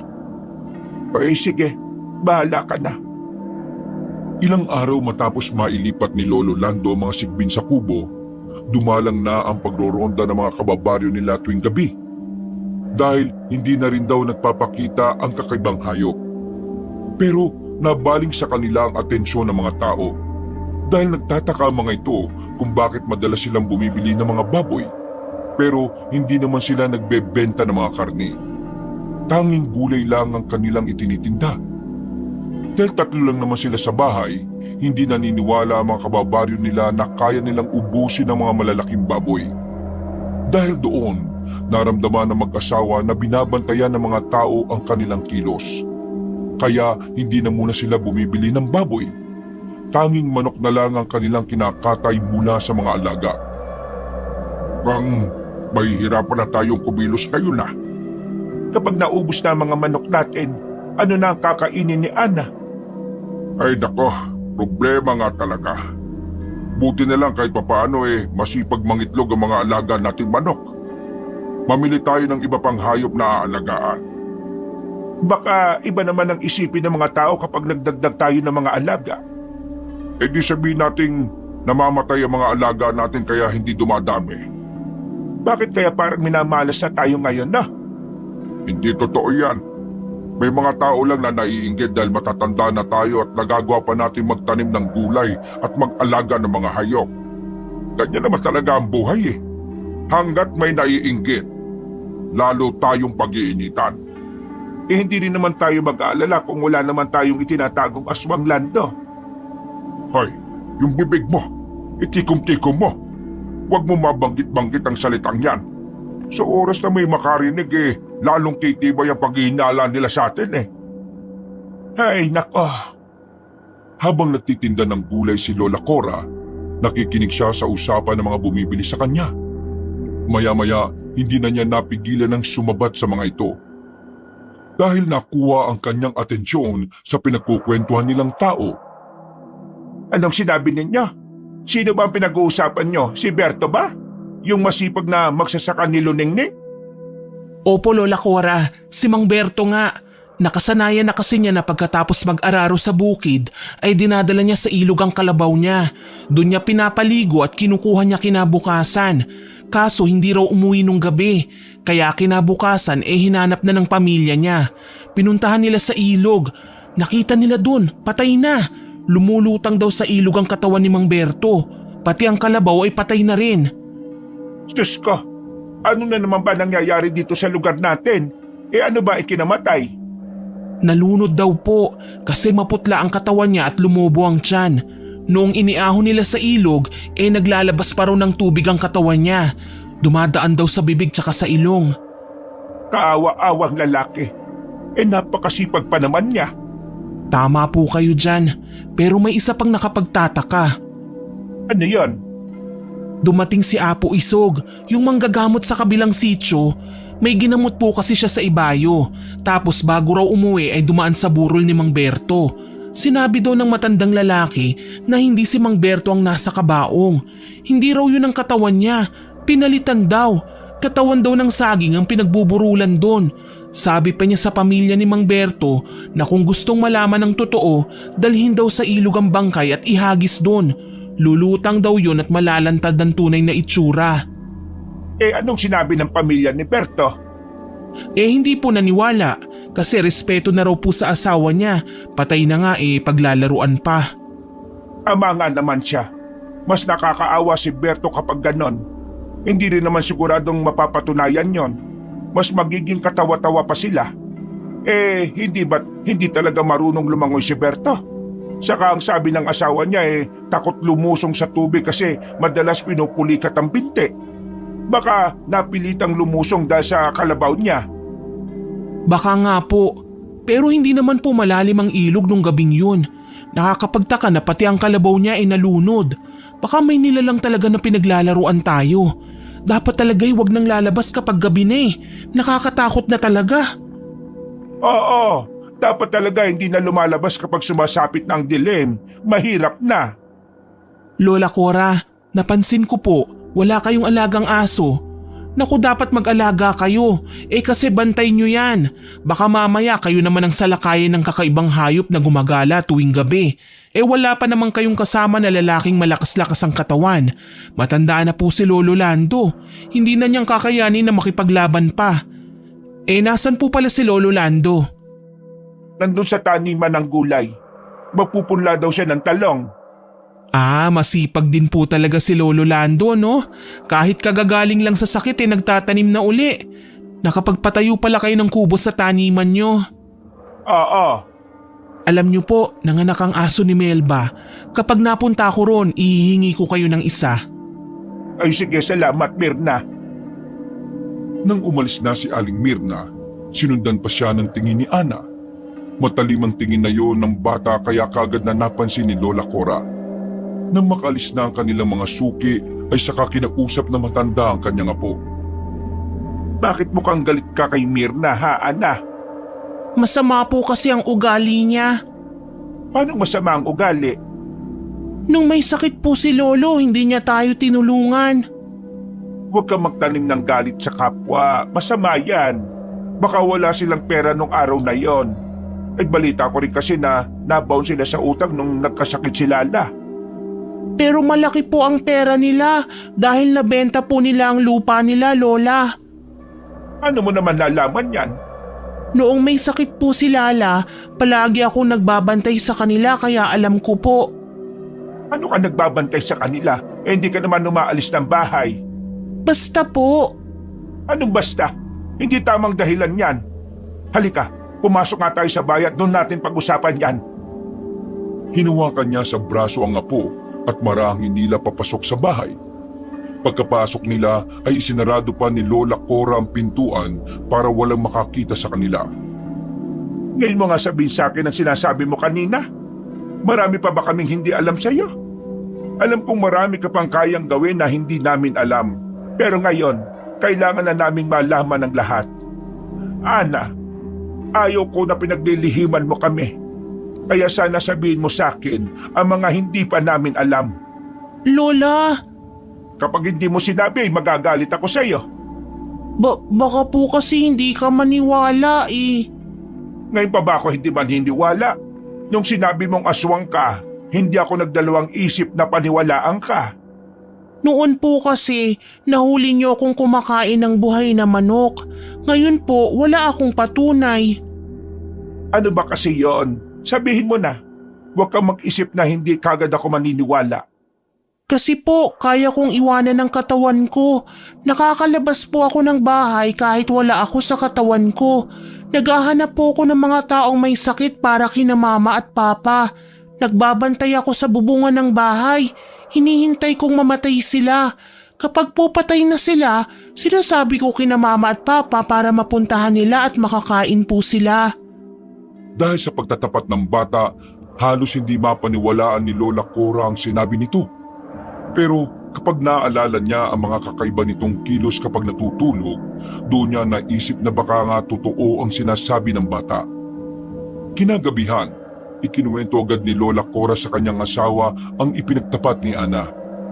Hindi rin makapaniwala si Lolo Lando, pero namangha siya sa kakaibang kakayahan ng kanilang ampon. Ano ka ba naman, Lando? Nagiging komplikado ng lahat, pero parang natutuwa ka pa. Bakit ka nakangisid dyan? Wala. Bigla lamang ako natuwa. Natutuwa ka pa talaga? Kaya pala hindi nagugutom ang mga sigbin dahil inihahanap sila ni Ana ng pagkain. Kaya pala sila panay takas. At kaya rin pala kakaiba ang mga kilos ni Ana kapag natutulog siya. Ngayon alam ko na ang lahat. Naiintindihan ko na ang mga ginagawa nila. Kaya nga hindi tayo dapat matakot. Kumikilos sila nang walang nakakaalam. Walang bakas ng pambibiktima nila. Isa pa, hindi nga sila lumalaban ng buhay na tao Bangkay ang kinakain ng mga berbalang. Wala tayong dapat ipag-alala. Ikaw lang ang hindi nag-aalala. Pambihira kang tao ka. Nang sumunod na araw, dumaan si Aling Mirna sa tindahan ng gulay ng mag-asawang matanda para ibigay ang aso na nahingi niya sa kaibigang si Melba. Pagkakuha sa aso ay kagad namang itong itinali ni Lola Cora sa haligi ng kanilang terasa. Gabi-gabi ay nagagambala ang tulog ng mag-asawa dahil sa panay na pagtahol ng aso. Kapag napapahaba ang tahol nito ay may kasunod ng pag-alulong. Inis na inis si Lolo Lando at gusto na niyang alisin ang asong yon, pero pinipigilan lang siya ni Lola Cora dahil nahihiya sa nagbigay nito. Pero isang araw, nagulat sila dahil bigla na lamang nanahimik ang aso. Kahit sa gabi ay hindi na ito tumatahol. Gumising sila isang umaga at napansin ni Lolo Lando na parang may sakit ang kanilang aso. Matamlay ito at naglalaway ang bibig. Nang sinubukan niyang lapitan ay bigla na lamang nagwala at gusto siyang sugurin. Nanlilisik ang mga mata ng hayop at galit na parabang gustong manakmal. Nagalit na ang matandang lalaki. Kinuha niya ang tali nito at balak niyang dalhin sa kubo para ibigay sa mga sigbin. Pero bigla na lang nakawala ang aso mula sa kanyang pagkakahawak. Nagtatatakbo ito na parabang nauulol. Dahil nawala ang aso, pinabayaan na ito na matanda. Naisip niyang hindi naman ito magagawang habulin. Hanggang sa nabalitaan nila mula kay Aling Mirna na nakakagat ang kanilang aso. Lola Cora, bakit ho ba nakawala ang asong ibinigay ko sa inyo? Ako, sabi ni Lando, nagpumiglas daw. Hindi naman yan magawang hapulin. Matanda na siya, Mirna. Kaya pinabayaan na niyang makawala ang aso. Kumusta na ba nakagat? Dinala na nila sa albularyo. Pero yung aso, sa galit ni Mang Imo, pinagtataga daw. Galit na galit daw ang aso at hindi nakakakilala. Tsaka naglalaway pa raw ng malapot. Naka, napansin ko nga rin niyang sa aso, Mirna. Ano bang klaseng aso ang ibinigay mo? Para kasing may kakaiba sa kanya Nandyan ho pala kayo, Lolo Lando. Hiningi ko lang naman po yun kay Melba. Hindi ko rin po alam kung anong meron sa aso na yun May mula lang dinala mo dito hindi na kami makatulog sa ingay niya. Panayang tahol at umaalulong pa. Ibabalik ko nga sana siya kaya ako kinuha ang tali kaso biglang nagwala. Parang nauulol yata yung asong yun Baka nga ho may sakit na yung aso. Pasensya na ho kayo at naperwisyo pa kayo. Habang nag-uusap sila, ay bigla na lang silang natigilan nang marinig ang pagkanta ni Ana. Napatingin sila sa sala at nakita ang bata na pasayaw-sayaw sa harap ng salamin. Ginawa pa nitong bestida ang puting kumot. Napansin ni Lola Cora na kinilabutan si Aling Mirna nang marinig ang kinakanta ng bata. Paulit-ulit na kinakanta ni Ana ang isang linyang may mamamatay, may mamamatay. Ano ba yung kinakanta ni Ana? Bakit po ganyan maglaro ang apo nyo? Nako, wag mo nalang pansinin. Bata kasi yan. Hindi niya alam ang sinasabi niya. Saka wala siyang makalaro kaya ganyan. Nakakakilabot naman po kasi. Parang sinasabi niya na may mamamatay. Ay sandali at pagsasabihan ko. Ana, Apa, itigil mo na yung kinakanta mo na yan at hindi magandang pakinggan. Po? Sige po, Lola. Hayaan mo, pagsasabihan ko uli siya mamaya, Mirna. Pasensya ka na sa bata, ha? Sige ho, uuwi na rin ho ako. Napadaan lang ho ako para ibalita ang nangyari sa aso ninyo. Ay sige, maraming salamat rin. Pagkalis ng babae ay kagad na kinausap ng mag-asawa si Ana. Pinagsabihan nila itong huwag nang uulitin ang kantang yun. Pero hindi ko naman po yun kinakanta, Lolo, Lola. Talaga pong may mamamatay. Masaya lang po ako. Ano ka bang bata ka? Hindi masaya kapag may namamatay. Kung sa'yo, masaya yon dahil nagiging pagkain ng magulang mo ang bangkay. Sa pamilya ng naulila, sobrang lungkot nila. Kaya hindi ka dapat maging masaya.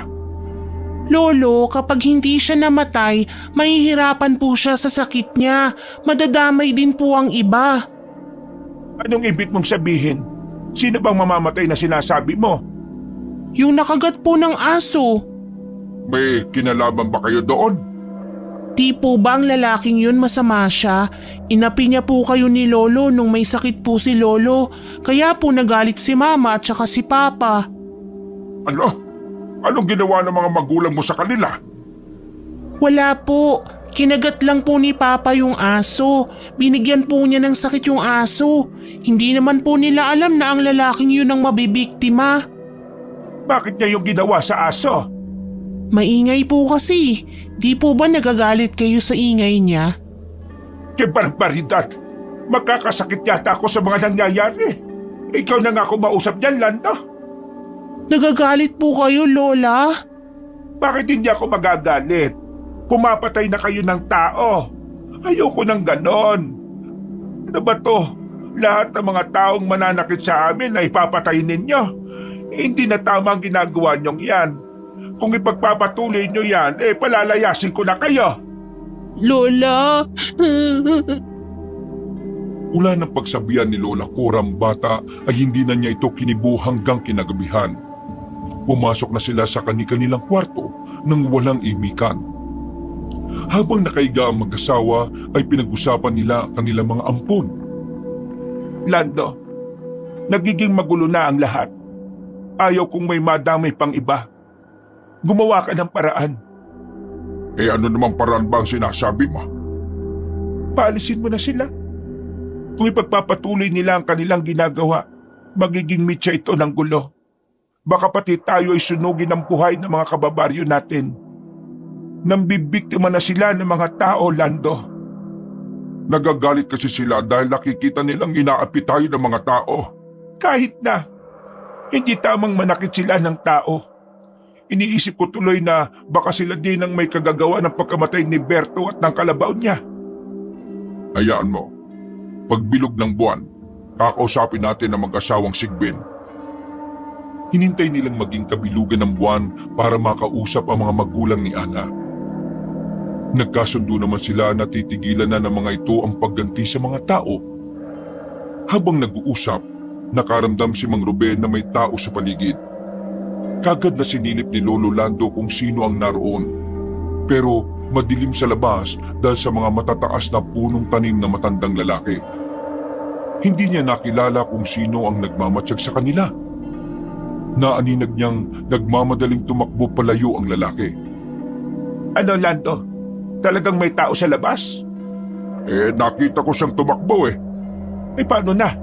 Nalaman kaya niyang may tinatago tayo dito sa kubo? Hindi ko alam. Palagay ko'y alam na niya. Mukhang kailangan na naming umalis dito. Saan naman kayo pupunta? Hindi ko po alam, Lola. Pero kung hindi kami aalis, manganganib din ang buhay ninyo. Kami lang ang nakita nila dito. Hindi nila alam ang tungkol kay Ana. Pwede po bang pangalagaan niyo po siya? Hanggat kaya namin siyang alagaan, gagawin namin. Pero tingnan muna natin. Baka naman hindi nakakuha ng impormasyon ng lalaking yon. Isa pa, hindi naman nila kayo nakita sa inyong sigbin. Nasaan yung tao kayo ngayon? Ganun na rin yon. Magtataka siya kung bakit may tinatago tayong tao dito. Lalo silang maghihinala. Paano na lang kapag nalaman nila ang kakaibang hayop na matagal na nilang hinahanap nasa pangangalaga natin? Kailangan na nilang umalis, Lando. Kapag umalis sila, mawawala ng swerte natin, Cora. Lando, ano bang sinasabi mo? Hindi mo ba napapansin na minamalas na tayo? Walang sikretong hindi nabubunyag. Dapat na silang umalis bago pa mahuli ang lahat. Tama pong sinabi ni Lola Cora. Kapag hindi pa kami umalis, malalagay kayo sa panganib. Madadamay kayo sa amin. Pero sa pag-alis po namin, huwag na sana ninyong sabihin kay Ana. Kasi sigurado kong sasama siya. Hindi na namin siya mapoprotektahan. Wala kaming matitirhan. Baka hindi na kami makakita ng mabuting taong kagaya ninyo. Kaya pakiusap po, iiwan namin si Ana. Huwag niyo po siyang pababayaan. Sigurado bang aalis na kayo? Hindi ba pwedeng lumipat lang kayo ng lugar?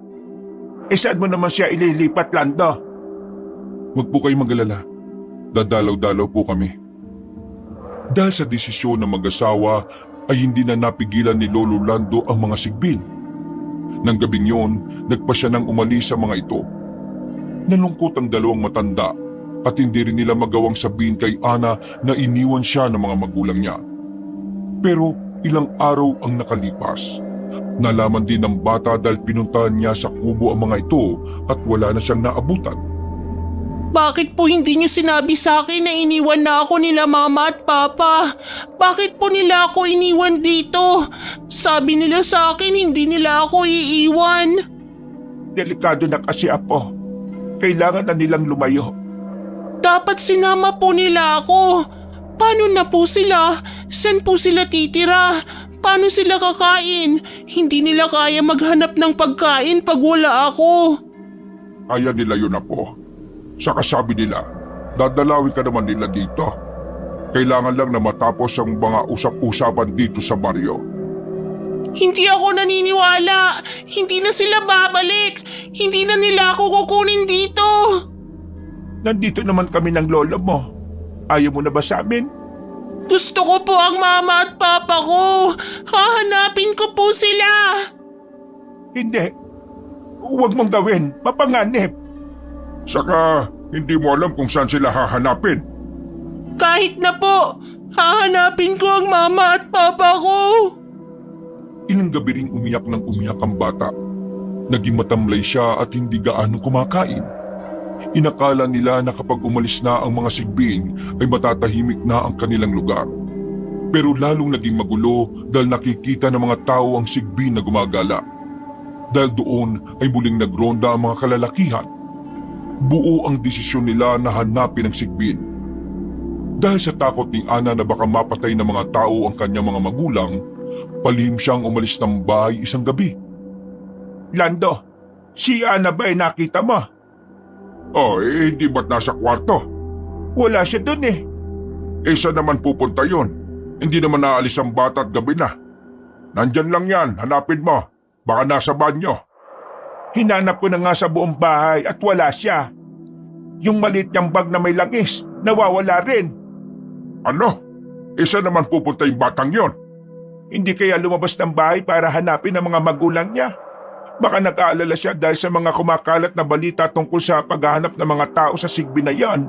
Delikado para kay Ana. Hanapin natin siya, dali. Sandali. Titingnan ko muna sa kubo. Baka nandun lang at nagmumokmok. Naggayak na si Lola Cora para sundan ang bata. Habang tinitingnan ng asawa ang kanilang kubo. Pagbalik ni Lolo Lando ay sinabi nitong wala rin doon si Ana kaya nagpasya silang hanapin na ang bata. Sa paglalakad ay nakasalubong nila si Aling Mirna na galing sa tindahan. Gabi na po Lola Cora, Lolo Lando Saan po kayo pupunta? Hinahanap namin si Ana. Napansin mo ba? Si Ana? Bakit po? Umalis kasi yung bata Napagalitan namin. Ayun, nagtampo. Naku po, gabing-gabi na. Baka mamaya ay matuklaw pa ng ahas ang batang yun. Hindi ko po napansin eh. Hayaan nyo at kapag nakita ko ay pauuwiin ko na. Itanong nyo po kaya sa mga nagro-ronda dito sa ating lugar. Saan ba sila banda ngayon? Kanina nakita kong papunta sila dun sa Ibayo. Baka pumunta sila sa gubat. Nabalitaan kasi nila na yung kakaibang hayop daw sa gubat nagpapakita. Ay ganun ba? O sige, pupuntahan namin. Salamat ha. Sige po. Naku, mag-iingat po kayo. Umuwi muna ang mag-asawa sa kanilang bahay para kunin ang kanilang kangga. Para may magamit sa paghahanap kay Ana. Pagkakuha nila sa kangga at sa kalabaw ay umalis din sila kaagad.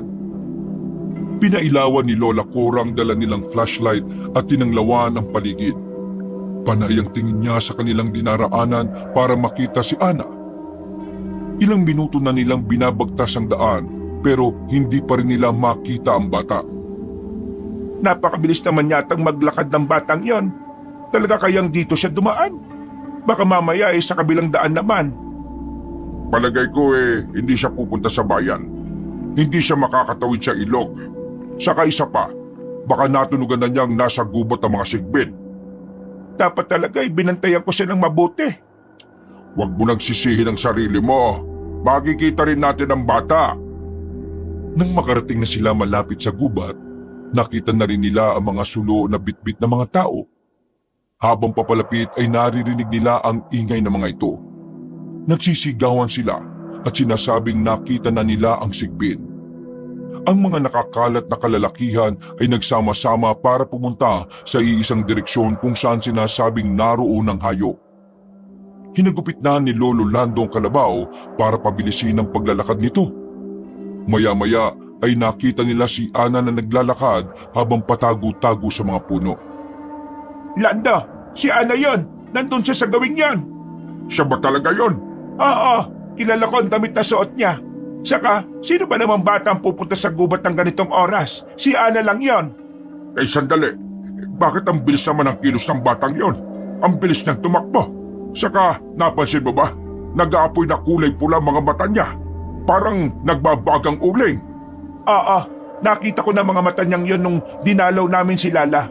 Pero ang sabi niya sa akin, nababangon siya kay Lala. Hindi ko alam kung bakit namumula mga mata niya ngayon. Dalawa lang ang dahilan niyan. Kung hindi gutom, galit. Habulin mo na, Lando. Bumaba ka na sa kangga. Hayun siya, oh. Malalapitan mo kagad kung tatakbuhin mo. Habang nakahinto siya sa punong yon. Sige. Hawakan mo itong tali na kalabaw at pupuntahan ko na siya. Sige, akin na. Nagmamadaling bumaba si Lolo Lando at tinakbo ang bata. Bago pa siya mapansin ito ay mabilis niyang tinakpan ang bibig ng bata gamit ang kanyang kamay. Sa kanya ito binulungan para makilala siya. Hindi na nagwala si Ana at hindi na rin sumigaw nang marinig ang kanyang boses. Kinarga niya ang bata at saka isinakay sa kangga. Lolo? Lola? Bakit po kayo nandito? Hinahanap ka namin. Saka bakit kami ang tinatanong mo? Dapat ikaw ang tanongin namin. Bakit ka nandito? Paano ka nakarating sa lugar na ito? Ang layo na nito Sinundan ko po ang mga tao. Pupuntahan nila sila mama at papa.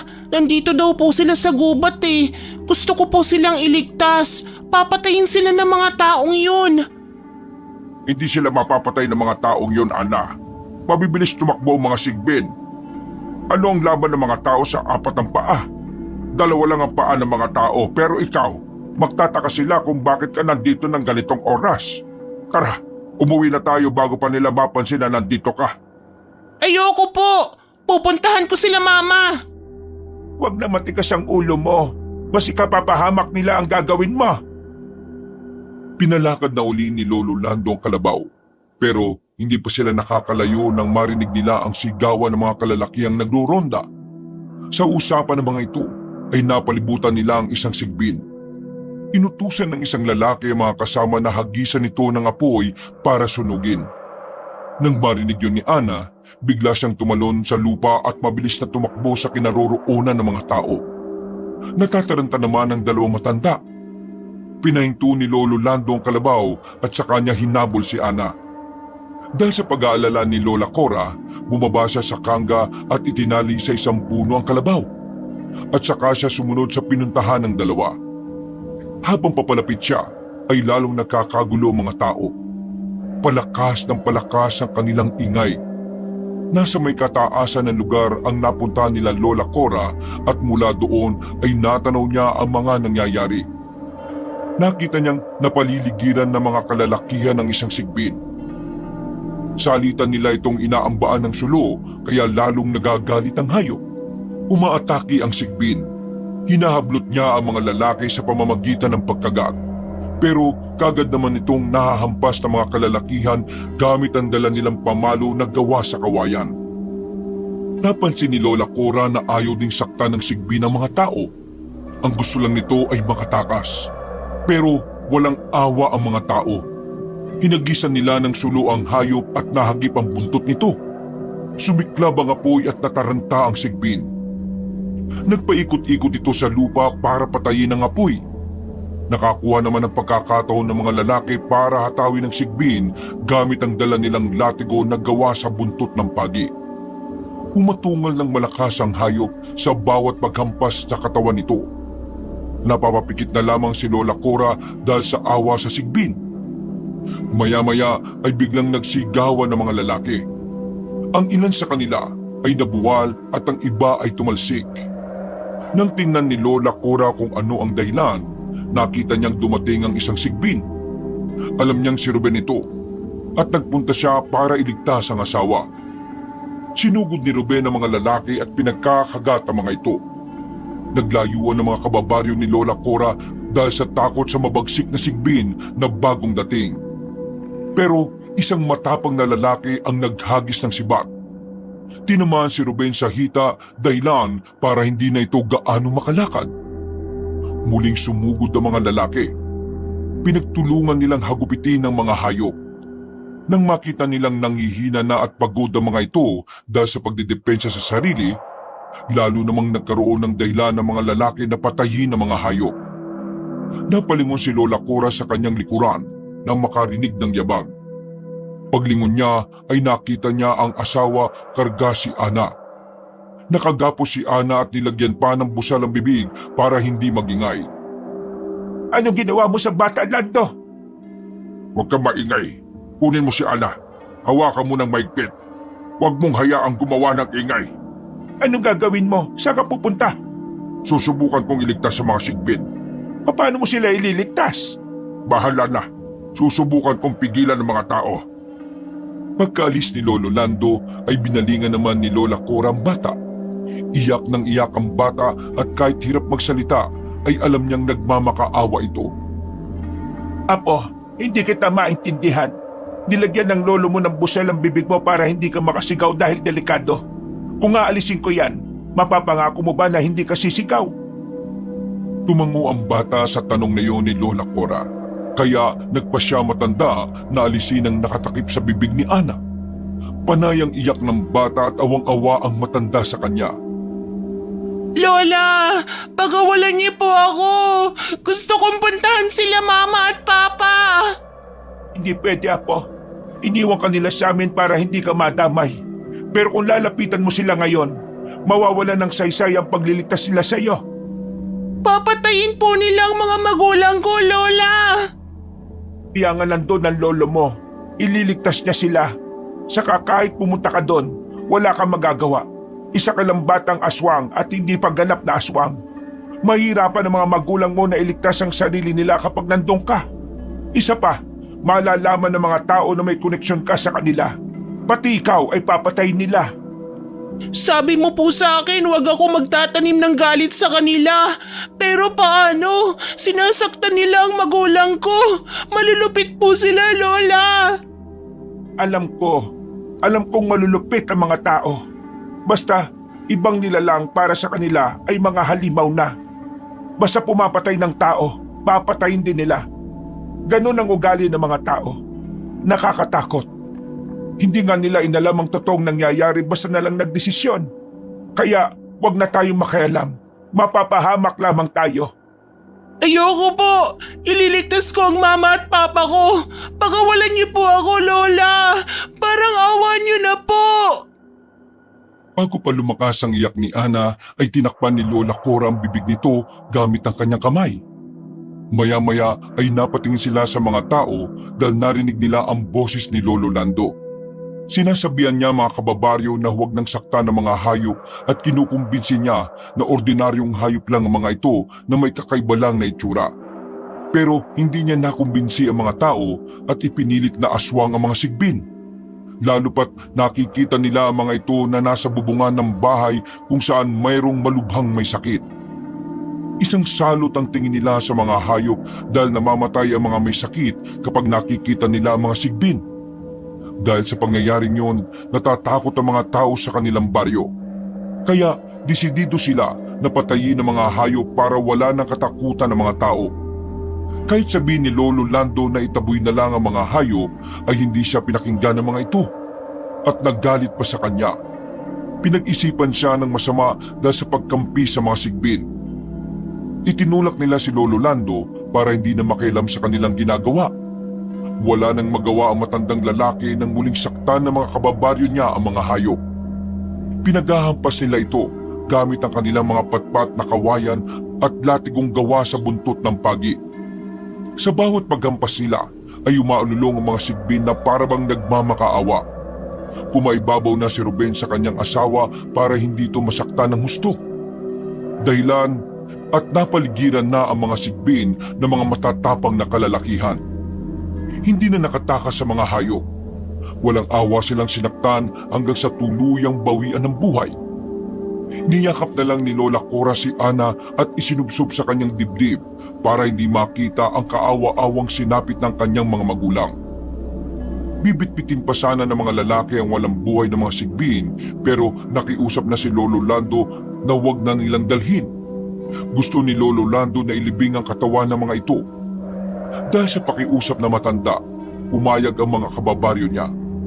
Nakumbinsi naman silang patay nang talaga ang mga hayop. Iniwan na ng mga lalaki ang sigbin kay Lolo Lando. Nang tuluyan ng makalis sa mga kababaryo nila, saka lumapit sina Lola Cora at Ana. Kinalagan nila si Ana sa pagkakatali nito. Umiiyak na nilapitan ni Ana ang mga magulang niya. Mama! Papa! Hindi ko po kayo nailigtas. Wala po akong nagawa. Pinatay nila kayo. Masasama po sila. Hindi naman po tayo pumapatay ng tao. Pero sila, pumapatay po sila. Mas malupit po sila kesa sa atin. Mama! Papa! Hindi pa po kayo patay! Gumising po kayo! Nandito po ako! Uuwi na po tayo! Aalis na po tayo dito! Gising na po! Patawarin mo kami, Apo. Para naman yon sa kabutihan mo. Alam kong naiintindihan ng magulang mo kung bakit hindi mo sila natulungan. Ang kaligtasan mo ang gusto nila at wala ng iba. Kung pinakawalan niyo lang po ako, maililigtas ko po sila. Bata ka pa. Hindi mo ba kaya ang mga taong yon? Kung pinakawalan ka namin, baka pati ikaw katabi na rin nila dyan, nakahandusay sa lupa. Gusto ko na rin pong mamatay. Malulupit ang mga tao. Ayoko na pong mabuhay. Hindi, wag mong isipin yan. Iniligtas ka ng magulang mo para mabuhay ka. Kaya dapat ay mabuhay ka. Umiyak nang umiyak si Ana at tinayaan lang yun ng dalawang matanda. Makalipas ang ilang minuto ay unti-unting bumalik sa pagiging tao ang katawan ng dalawang sigbin. Niyakap ni Ana ang kanyang mga magulang hanggang sa hindi na siya makaiyak. Nakatulala lang ang bata at hindi na nagsasalita. Nagpasya na si Lolo Lando na ilibing ang mga magulang ni Ana. Kinuha niya ang pala at asarol sa kanga. Pagkabalik niya ay sinimulan na niyang magkukay para sa paglilibingan ng dalawa. Nang makahukay na ng saktong lalim ay marahang inihulog ni Lolo Lando mga bangkay sa hukay pagkatapos ay tulong-tulong sila sa pagtabon dito. Ilang oras pa silang nanatili matapos mailibing ang mga magulang ni Ana bago sila nagpasyang umuwi. Tahimik sila habang nakasakay sa kangga. Niyakap na lang ni Lola Cora ang bata na panakanakang humihikbi. Ilang araw na ang nakalilipas ay hindi pa rin bumabalik ang gana ng bata sa pagkain. Napakatamlay nito. Palagi lang nasa loob ng bahay at minsan ay nakikita ni Lola Cora na bigla na lang tumutulo ang luha ng bata. Kumalat ang chismis sa kanilang lugar na may tinatago mga tao sina Lola Cora at Lolo Lando sa kanilang kubo. Dahil doon ay pinuntahan sila ng mga kalalakihan para alamin kung totoo ito. Ipinakita naman ni Lolo Lando ang kanilang kubo para matigil na ang mga haka-haka. Nang walang makitang tao o mga kalalakihan ay humingi ng pasensya mga ito at umalis na pagkatapos. Unti-unti nilang ibinalik ang normal nilang buhay. Pero si Ana ay hindi pa rin nagbabago. Hindi ka pa rin ba nagugutom, Ana? Napakakaunti ng kinain mo. Nabusog ka na ba nun? Opo, Lola. Ano bang gusto mong gawin, Apo? Gusto kong bumalik ang sigla mo kagaya ng dati. Hindi ko po alam, Lola. Ang mga taong yun, malulupit po sila. Tinatandaan ko ang mga mukha nila. Hindi sila pwedeng mawala sa isipan ko. Pag malaki na po ako, sisingilin ko po sila. Huwag, Apo. Mali ang ganyang pag-iisip. Huwag kang gumante. Walang patutunguhan ng pagganti. Hayaan mong sila ang mag-ani ng kanilang kasalanan sa iyo. Nabubuhay po silang masaya, Lola. Pumupunta sila dito tapos bumibili ng mga gulay habang nagtatawanan na para bang walang nangyari. Wala akong magawa. Pero paglaki ko po, meron na akong magagawa. Huwag kang magtanim ng galit, Ana. Ikakapahamak mo yan. Baka hindi ka rin namin mailigtas ng lolo mo. Nangako kami sa mama at papa mo na pangangalagaan ka. Magagalit sila kapag ganyan ka mag-isip. Pero Lola, pinatay po nila ang mama at papa ko. Oo, alam ko. Pero darating din ang araw ng kamatayan para sa kanila. Darating din ang araw na masisingil mo sila kapag ang kinakain mo na ay bangkay ng mga tao. Ang sabi ng mama at papa mo, magiging ganun na ang pagkain mo dahil magsasawa ka na sa sariwang karne. Sige na, kapag dumating yon, hindi kita pipigilan na lapain ng mga bangkay nila. Hihintayin ko po ang araw na yun. Oo, tama. Yan ang gawin mong dahilan para mabuhay ka. Dahil sa sinabi ni Lola Cora sa bata, unti-unting bumalik ang sigla ni Ana. Paminsan-minsan ay nahuhuli pa rin niya itong masama ang tingin sa mga taong pumatay sa kanyang mga magulang. Naawa siya dahil sa mura nitong edad ay may kinikimkim ng galit sa kanyang puso. Pero hindi niya masisisi ang bata dahil sa sakit na kanyang naranasan. Habang lumalaki si Ana, tinuturuan na siya ng dalawang matanda kung paano alagaan ang kanilang mga hayop pati na rin ang mga tanim na gulay. Masipag ang bata at nagsisikap na matuto. Pero hindi mapilit ni na Lola Cora at Lolo Lando na pumasok sa eskwelahan ng kanilang apo. Ayaw ni Ana na makihalubilo sa mga bata o sa iba pang mga tao. Dahil doon, tinuruan na lang nila itong magbasa at sumula para hindi pa rin napag-iiwanan. Palaging isinasama ni Lola Cora ang bata sa pagtitinda ng gulay hanggang sa naging masigla na ito. Tumutulong na rin ito sa pagtitinda. Habang nag-aayos si Lolo Lando sa tindahan, dumating naman si Aling Mirna. Habang namimili ito ng gulay ay nagkukwento ito tungkol kay Mang Imo. Alam niyo na po bang nangyari kay Mang Imo? O nga pala, kumusta na ba siya? Abay, ilang araw daw po matapos makagat ng aso ay nilagnat ng matindi. Dinala daw po sa ospital. Nalaman nila na narabis daw talaga siya. Hindi na raw po kinaya ni Mang Imo ang rabis at namatay din siya. Kawawa naman pala ang sinapit niya. Di ba ang aso na yun galing kay Melba?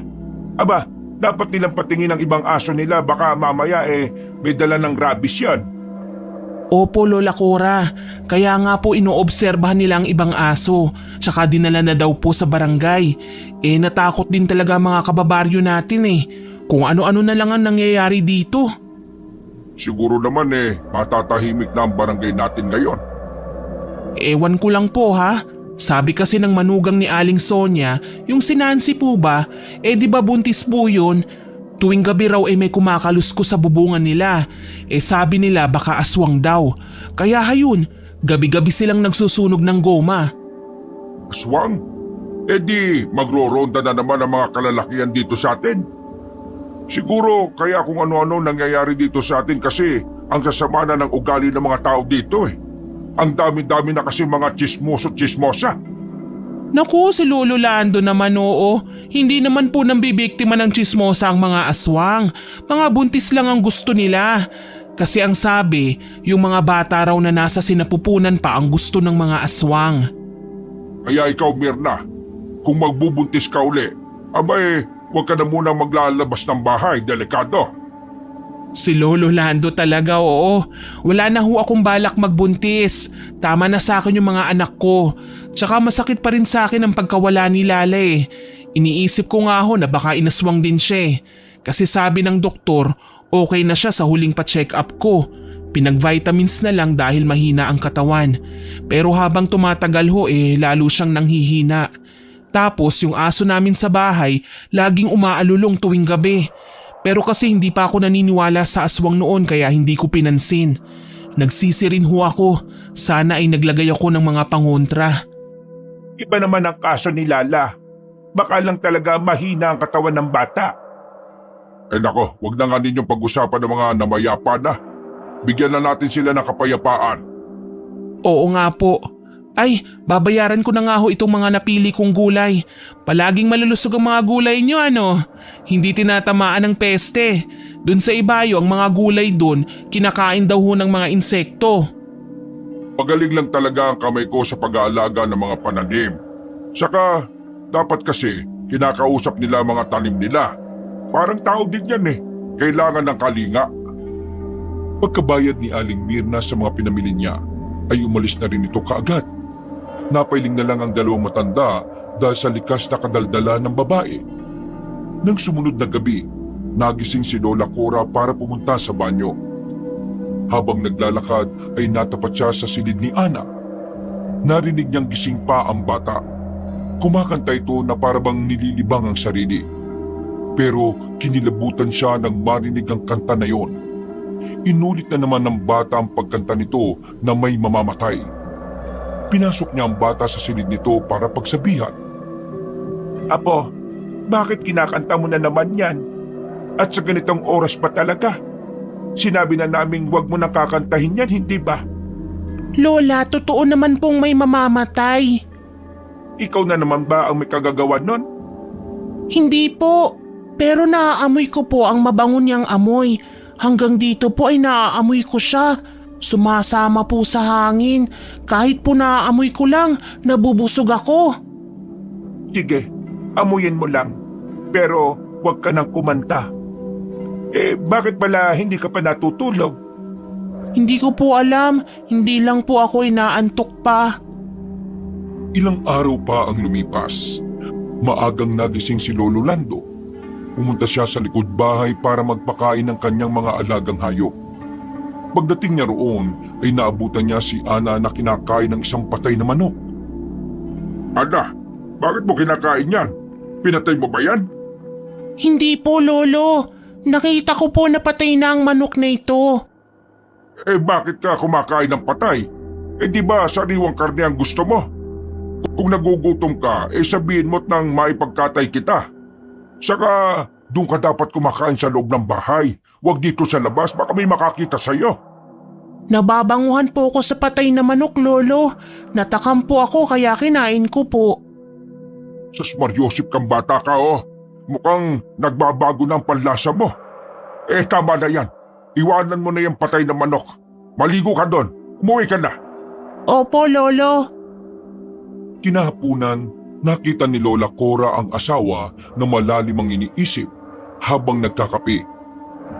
Nakatanaw ito sa labas ng bintana sa kusina. Ano bang iniisip mo, Lando? Mukhang napakalalim yan Cora, ang apo natin, mukhang nagbabago na ang panlasa. Bakit mo nasabi? Nakita ko siya na kumakain ng patay na hayop. Nasasarapan daw siya at nababanguhan.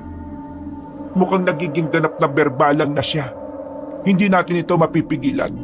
Pero anong gagawin natin? Natatakot ako para sa bata. Kailangan natin siyang turuan kung paano mag-ingat sa mga kilos niya. Ayaw ko nang maulit ang nangyari sa mga magulang niya. Ayokong danasin niya ang kalupitan ng mga tao. Tama ka. Tayong nagpapalaki sa batang yan. Kahit aswang siya, hindi siya nananakit at nanlalapan ng mga may buhay. Pero mga tao, wala silang pinipili. Basta halimaw sa kanila, papatayin nila. Turuan natin si Ana na maging maingat. Dapat talaga natin siyang turuan.